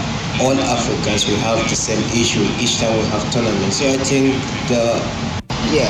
as you can see, this is not the last game. We have some issues, but we came out and showed that we are ready. So we have to keep that aside and concentrate on the next game. So I know the important game is, I think my first game with the Super Eagles is against Madagascar in Calabar in 2010. I play with them, they're very good, but we'll see who's going to carry the day tomorrow. Well, I'll come to the guys and their predictions, but quickly let us open the phone line 0817 000951, 0810951091, and of course the game between Mauritania and Angola has ended. Goalless it did end, and the big game for tonight is Cameroon against Ghana. Good evening, welcome to the Sports Live. Good evening. Good evening, welcome back, Sele West. Guerrero is the head of the technical department. But he has other coaches that are working with him. Yeah. All right. He cannot just say no. Before any crucial match, they have to practice. Try to supervise their tactics they're going to use.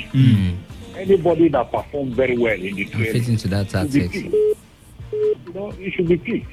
It's not all the whole players that are there, they are number one. They are qualified as number one.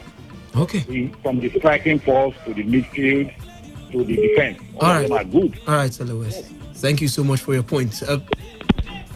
Sorry, we lost that one, but keep your calls coming through. 0817 000951, 0810 9510951. Alternatively, you can text us 0701 933 9962. Good evening, welcome to the Sports Live. Yeah, Go ahead. Yeah, for me, I think the first time of player.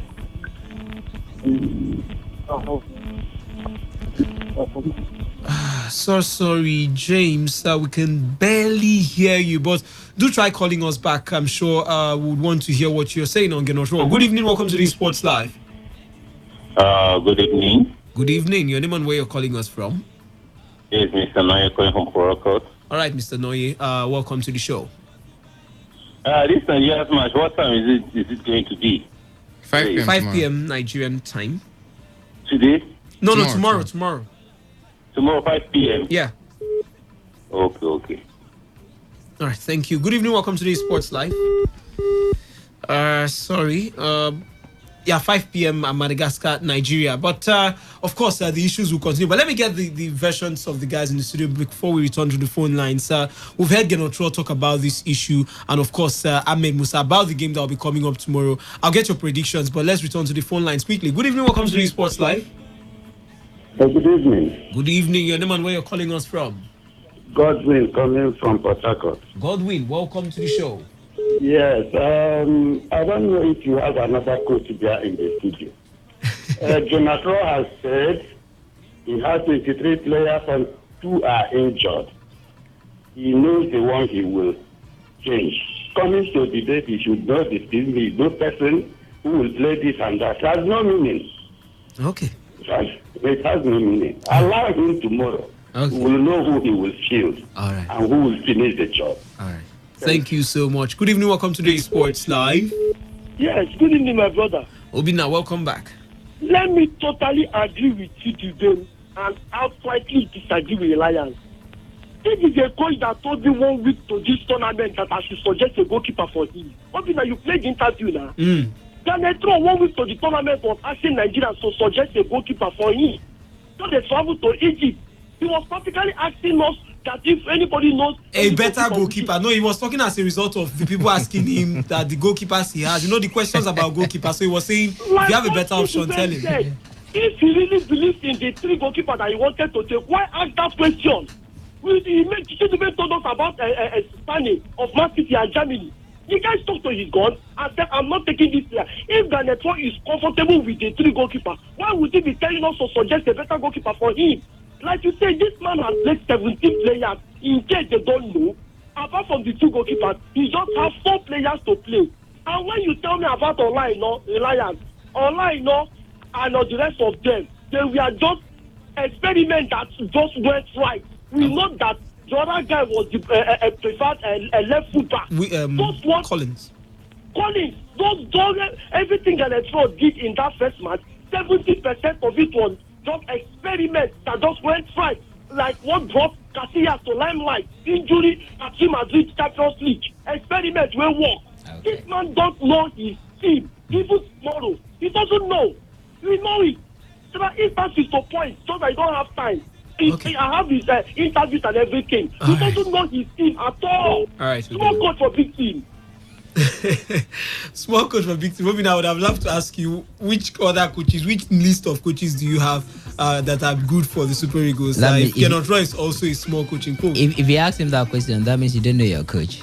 No. If you say small coaches, Jose Mourinho is not going to take over Nigeria's job. Good evening, welcome to today's Sports Live.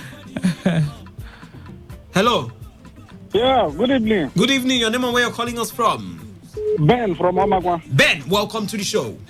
Please, I want to know who is coming first in who is coming second in Group A, so that I know who we are going to meet at the group of 16. Okay, the group is not yet. The games are not yet complete, but currently Uganda are second. It's okay. So advise Ganoro to play that match well, because I don't want us to come second by any means. So we don't meet Egypt. It's quite impossible at this stage to miss Egypt. If it was miss Egypt, let it be at the later stages. Okay. All right, thank you so much. Of course, Egypt is leading that group with 6 points, followed by Uganda, who are on 4 points. Zimbabwe have got 1 point. DR Congo have got 0 points. Good evening, welcome to today's Sports Live. Hello. It's Arsenal Consultant. Arsenal Consultant, welcome back to the show. Yes, I have heard if this is because of the 2 guys Draw I've just mentioned, the change is allowed. I was really waiting to see performance of Kenneth Ariel Yekunu and that was those 2 guys. If that is the reason that they should change the team, are accepted, because those are the guys that I was really waiting to see them. Right. And then changing the team, for me, is bringing competition to the team. Okay. Yes, not allowed to have a automatic check. Allow the team to be shuffled. Donald Trump knows his team. He knows his team quite well. I like the way he's shuffling the team. Okay. All right. Thank you so much, Arsenal Consultant. Good evening. Welcome to today's Sports Live. Hello. Hello again. Okay. The Real Gift, welcome back to the show. Thank you very much. Yeah, let me start with the issue of unpaid bonuses and what have you. Go ahead. It is unfortunate, just like Mr. Reliance said earlier, when you look at issues, you tackle them from the roots. Not the tap root anyway, decide where I go. But from the root, you understand? And what is the problem? I think the National Assembly should look into the decree that set up the NFF or NFC or whatever that hands the running of football to the government. Yeah. Until that is done, we'll continue to go around this issue because the sports minister will see himself as the alpha and omega. Yeah. Because the bill has been passed, fortunately. It has been passed. Yes, he's waiting. We are waiting for the assentment of the president. Assents, yes. Okay, to God be the glory, like they say in Nigerian movies. I wait for that signing. But for me, I think that is the issue because if it is done with, then you now see persons who are competent enough to run football because they will not scout for funds themselves. Okay. So for me, I think, and I have told you before, as far as I am concerned, yes, I have my issues with Ahmad Yupini of recent times, but I think the bulk of the problem is with the federal government or the former sports minister because he felt squeezing somebody or the NFF of funds automatically will turn the hand of the board. Thank you very much. All right, thank you so much, The Real Gift. And of course, the game between Cameroon and Ghana is about to kickstart. For the Ghanaians, Richard Ofori is in goal. We have Kasim Adams, Andy Yadom, Jonathan Mensah, Abdurrahman Babadasa, Baba Abdurrahman, all starting in defense. Mubarak and Thomas Partey will be the pairing in defensive midfield, while Andrea Yu, Christian Atsu, Kwadu Asamoah will just sit behind the top 9, which would be Jordan Ayew. And for the Cameroonians, it's the best goalkeeper, arguably one of the best goalkeepers in Africa, Andre Onana, who plays for Ajax, Collins Faye, Kana Bik, Ngadu, Gaitan Bong, all in defense. Andre Anguissa, Manjek, Oyongo Bitolo, all in midfield. While we have Basagog, Clinton Nje, and Carl Toko Ekambi, all leading the lines right there in attack. Chidubem, we have some messages coming in from the message portal. Yes, just one or two. This one says, good evening. Kudos to Rivers United. I'm not seeing Super Eagles in the semi-final in Egypt. It says, Arsenal looking forward to Cahill. Why not in Didi? Please, latest news from Copa America. Oh, you're asking the wrong person. Bucci says that one, and that one is saying he's asking for the time for the game for the Super Eagles. That's 5 p.m. We said that already. The Super Eagles play against Madagascar 5 p.m. tomorrow. And one last one, Chooks says ability to think how with a team could be a strategic tool in the hands of a tactic-minded coach. That should be. I believe raw thinkers with a team to confuse opponents. Okay, that's according to him right there. But of course, different strokes for different folks. Everybody with different views on this one. But I'm quite excited about the fact that the groups look quite open. Not just Nigeria's group. I mean, in terms of the second place teams and the third place teams, it looks like the groups might be going down to the wire. Even the group involving, of course, the Ghanaians and the Cameroonians. This game today will be very, very crucial. Chidubem, let me get your predictions for this one. Cameroon versus Ghana, predictions. Cameroon, Ghana, I don't know. These two sides. It could pass for a semi-final or a final anytime, any day. Really? I don't think so. The quality in these two teams they've dropped. If you want to be fair, if you want to be realistic with them. Cameroon are just champions, yes, the other day. The Ghanaians always know how to get to the semi-finals. At least in the past 4 editions, they've been able to do that. But I think, I think this one might just go down to the wire, like you said. A draw. It looks like a draw. One of those games that looks like draw you can. Yes, it ends in a draw. All right, predictions, you, Reliance. Wisdom. Anyways, I'm going to predict. All right, back to the phone lines while he's still thinking. Good evening, welcome to the Sports Live. Hello. Good evening. You're the man where you're calling us from. Good evening, I'm Simon from Rumud. Honorable Simon, welcome to the show.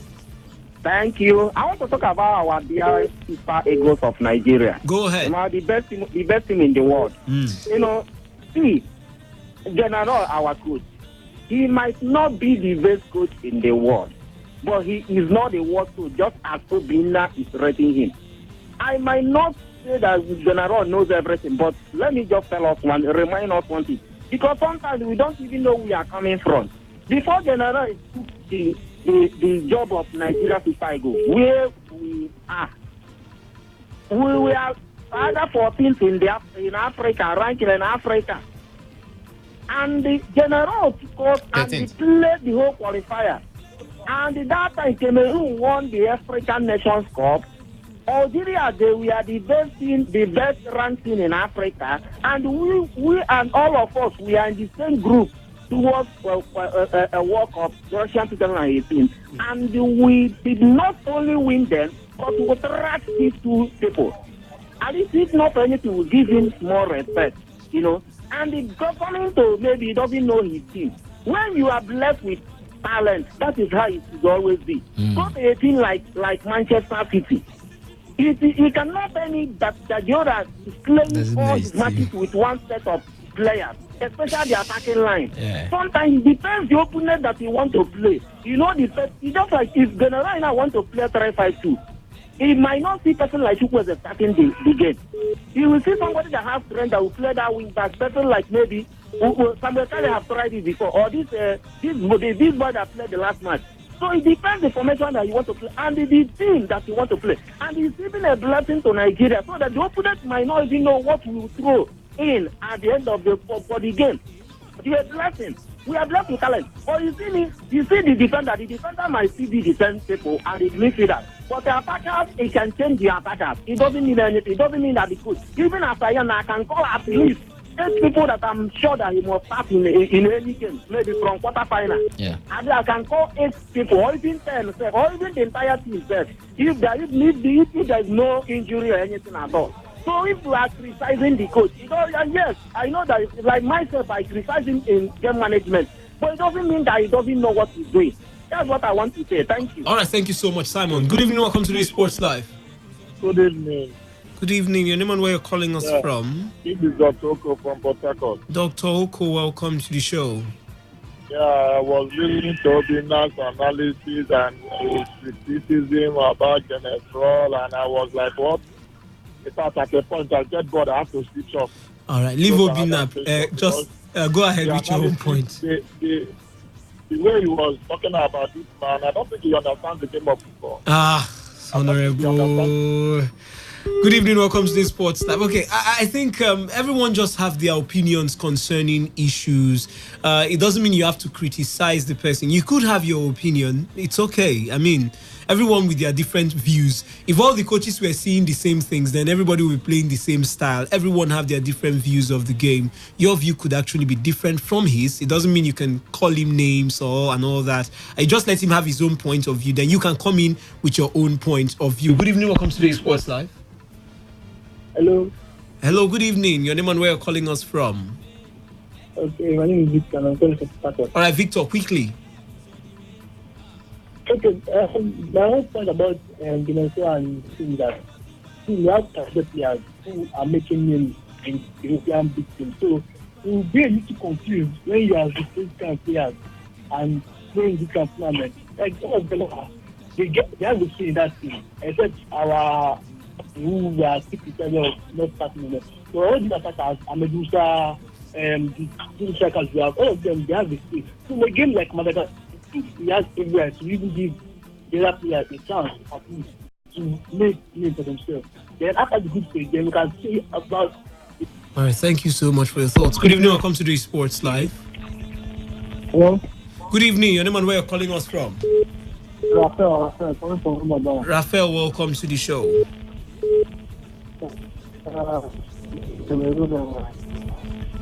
Ghana.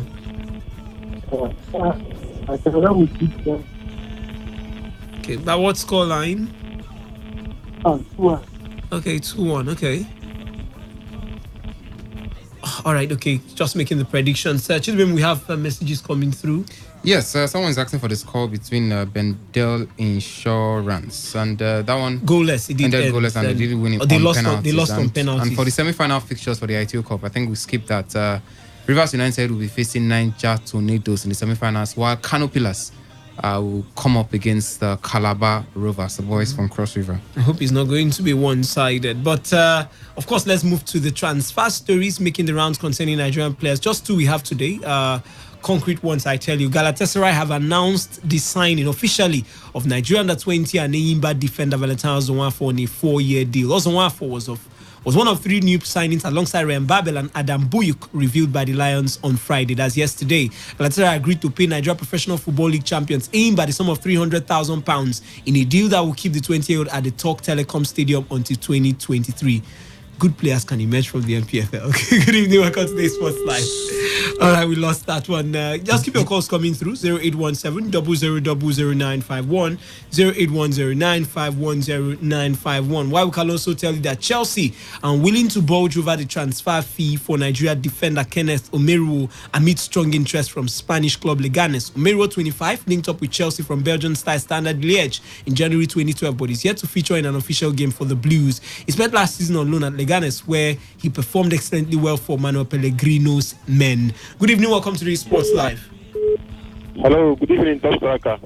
This is Wisdom Obinna. Okay, Wisdom Obinna, sorry. Good evening. Good evening. Your name and where you're calling us from? My name is James, calling from Port Harcourt. All right, James, quickly, straight to your point. Okay, for Genazro, people saying that he doesn't know his first level. For me, I think he knows his first level, and his first level knows Genazro because we have so much talent in that squad. So I think definitely players will be fighting for their own spot. We'll be seeing different kind of stuff. So I think Genadro knows his first level. That's my opinion. All right, James, thank you so much right there. But still on Omeruo, we at Chelsea, according to reports in the British media, have demanded £7 million. 7 million euros, that's 6.2 million pounds for Omeruo. But Leganes are only willing to pay 4 million euros, that's 3.5 million pounds. Other Spanish clubs are reported to have expressed interest in the defender, but are not keen on meeting Chelsea's demands. Good evening, welcome to today's Sports Live. Hello. I greet you all. All right, we greet you too. Your name and where you're calling us from? I'm Peter from PH. All right, welcome. Straight to your point quickly. You see, that's what is called innovation. Yes, it is a football team, coaches, ballers, and everything. But oftentimes, these are human beings. Sometimes, if you come in the field, let's say in the field of play like that, and a coach decides to take any style he wants and get what he's looking for, that is his own innovation. Okay. It must not be the same way. For instance, all of us, most of us who comment and those of you who are also analyzing, oftentimes we play more than the people who are, even those of us who have not even gone to the field, even our stadium here. we play more than those who are watching from television. We see clear more than anything. Now, the man is the one coaching training the people, making sure that before he comes to play them, those of them who are strong, who can do whatever. Okay. For instance, people are criticizing him of because of now we're having 6 points. Whether they play the next one and only one goal, they win 6 points. What is the target of Nigeria is to go and get that cup? So whatever style the man is using, sometimes when we criticize, let's also know that there are those who are not too so distant for unnecessary criticism that does not, that irritates. Okay. Please. Thank you so much right there for your thoughts. And of course, it's easier actually, I tell you, it's very, very easy to sit down and talk than to play. Good evening, welcome to today's Sports Live. Hello. Hello. Good evening, your name and where you're calling us from? Tony. Tony, welcome to the show. All right, Tony, welcome to your point, quickly. What I want to say is, Nigerians cannot satisfy Nigerians. Sorry, we lost Tony right there, but let me say one thing quickly. When we talk about Raw tinkering with the team, for goodness sake and for crying out loud, it wasn't going to overhaul the entire team and introduce fresh 11 entirely. It's just a matter of either only the attack that he may bring in 1 or 2 players, and he may not even bring that in from the very first minutes of the game. He may choose to do that even somewhat later in the game. So let's be clarified with that while we are making our comment. And wisdom, still to add, people talking about players, we are blessed with players. Sometimes I wonder if Nigeria has more players than the German national team or the French national team or even the Spanish national team. We watched the World Cup. I mean, let me narrow it down to the 4 teams that made the semi-finals. We knew these teams. We knew the team. We knew the players that were going to play virtually all the matches. The same players over and again for Croatia, for France, for England, for Belgium. Yes, other players will come in at some point in the game. Like I said, get a taste of the competition at some point. But you have pre-tournament friendlies to test players and make these key decisions in key positions in the team to ascertain who is going to be starting for you. The competition is not where you test waters. All right, back to the phone lines. Good evening, welcome to today's Sports Live. Sorry, we lost that one. But let me quickly, predictions tomorrow, Nigeria, Madagascar. I'm trying to be patriotic and call for a win for Nigeria, but I think it will end at a draw. You didn't tell me Cameroon, Ghana. You were still thinking. Nigeria will defeat Madagascar. How many goals to nothing? It might just the 1 goal course will continue. Okay. Good evening, welcome to today's Sports Live. Hello. Hello, we can hear you. Okay, good evening, Emmanuel. Emmanuel, welcome to the show. Where are you calling us from? I'm calling you from Oyibo. All right, Emmanuel, straight to your point. Okay. My point is about the Nigerian Super Eagles. Go ahead. People criticizing. What annoys me is that none of them have crossed Aba. Talk less of going to Egypt. And this young man and his players, they know what they're doing. They're getting the results. Like the other caller said, what matters is if it is that luck, Nigeria win the cup. Not talking of Gennaro. How many of them have coached a primary school team? Disturbing people. Anybody has an opportunity to talk. Call them to go and do that thing. None of them will be available to do it. All right. It's not good. All right. So we should allow the man to do his work. I wish Nigeria the best of luck. Okay. Thank you so much. Of course, that one really got me laughing. Yeah. But Chidubem, we have some messages coming through even as we wind down. Yes, Jen from Bakana, he says the coach shouldn't toy with the game against Madagascar because they are the toughest side in the group. Any mistake on the side of Gennaro will spell doom for the Eagles. They should win this match and stand the chance of meeting a weaker opponent in the next round. And Obin, I think he should be the one from Marazi, saying that saying we have a lot of talent in this team is a joke. Well, I tell you, the Madagascar teams there are no pushovers. I tell you, I saw the last game. If not for a certain Andrea Mahitis, the name is very long, and Andrea Tsima, their number 9, I'm sure they would have pumped in a lot of goals against the Burundians. But wait to see how tomorrow pans out. Let's see if we can squeeze in just one last call before we leave the studio. Good evening, welcome to the Sports Live. Yeah, this is Arsenal Consultant again. Arsenal Consultant, you have 30 seconds, quickly. All right, no problem. Ahmed Musa have just raised a very important point. I wanted to say it, but it's very, very good that it came out from a player. Okay. It's not only Nigerians that always having this issue of talent. Not that I'm supporting the NFF for the country. All right. But there is another matured way of doing it. Okay. We are on a technology wall now. I mean, a wall of just technology now. We have media media officer. There is a way to relate with the NFF. All right, that's now consultants. All right, thank you so much. We got your point, and of course, Ahmed Musa raising that key point right there. And on that note, we call it a wrap on today's edition of Today's Sports Live. The show makes a return 1 to 7 p.m. Yes, I will be covering that Nigeria's game live here in the studio. Massive analysis. The guys will be here in the studio to actually do justice to that. But until then, as always, go out tonight and have for yourself a football field evening.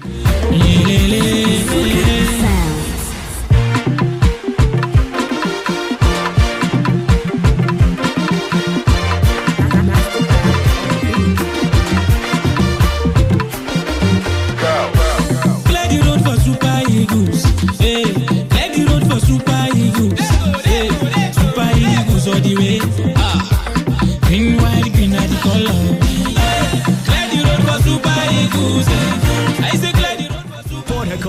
Are you ready? Today, 95.1 FM, the voice of the people. Every day, every hour, when the big stories break, depend on our 24-hour news team to bring you the latest. Today, 95.1 FM.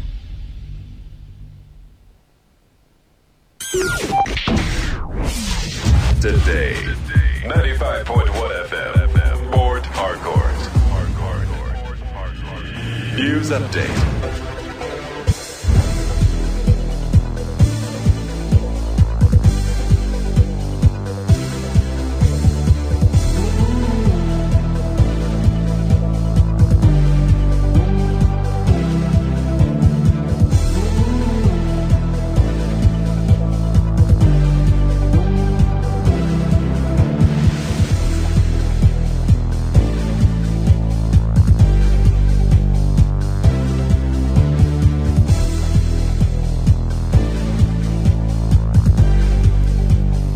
Good evening, and this is the news update on your premium talk radio, Today 95.1 FM, Port Harcourt. I am Ifemi Andrew. President Muhammadu Buhari has told leaders of the economic community of West African states that his government will not relent in protecting the lives and properties of Nigerians and other neighboring countries. President Buhari, who is the chairman of the ECOWAS Authority of Heads of State and Government, gave the assurance while declaring the 55th ordinary session of the ECOWAS Open in Abuja. The president told heads of state and government there is a need for the adoption of a common strategy at the national and regional level to combat terrorism. He said his government will reinforce its actions and resources for a more effective response to protect citizens of Africa and secure their common space. And the economic community of West African states has posthumously honored Dr. Ameyo Adedevo and the former Secretary General of the United States, Kofi Annan, with the Prize of Excellence. The late Dr. Adedevo got the award as the winner of the 2018 edition of the Deserving Citizens of the Community. She was honored for risking her life to save the community from the Ebola virus disease by curbing the spread of the epidemic. The award was received by her son, Bankole Kadoso, and her niece, Niniola Soleye. Kofi Annan was on his part awarded ECOWAS Prize for Excellence, an honorary award for distinguished personalities, and Jermaine Akogni, winner of the Prize for Excellence, Arts and Literature category. And this report says detectives from the United Kingdom have stormed Nigeria for what appeared to be a final lap of investigation ahead of preparation for the trial of a former Minister of Petroleum Resources, Diezani Alison Madueke. The detectives who met with the operatives of the Economic and Financial Crimes Commission for additional fact-finding have already spent a week in the country. It was not certain if the latest bend of the investigation will last longer than a week, but there were indications that the detectives gathered more evidence and sought a few clarifications and some findings at their disposal. It was learned that the Mutual Assistance in Criminal Matters Bill 2019, signed into law about a week ago by President Muhammadu Buhari, might help in the bid to confiscate Diezani's asset at home and abroad. The commission has so far traced 47.2 billion naira and $487.5 million to the ex-minister. The Nation has reported that the detectives from the UK came to fill some gaps in their investigation, which has spanned almost 4 years. The ex-minister, who was arrested since October 2, 2015, has been restricted to the UK with a probe costing fortunes. Although there had been issues on whether or not to extradite Diezani, it was gathered that the depth of the ongoing probe revealed that she can be tried either in Nigeria or in the UK.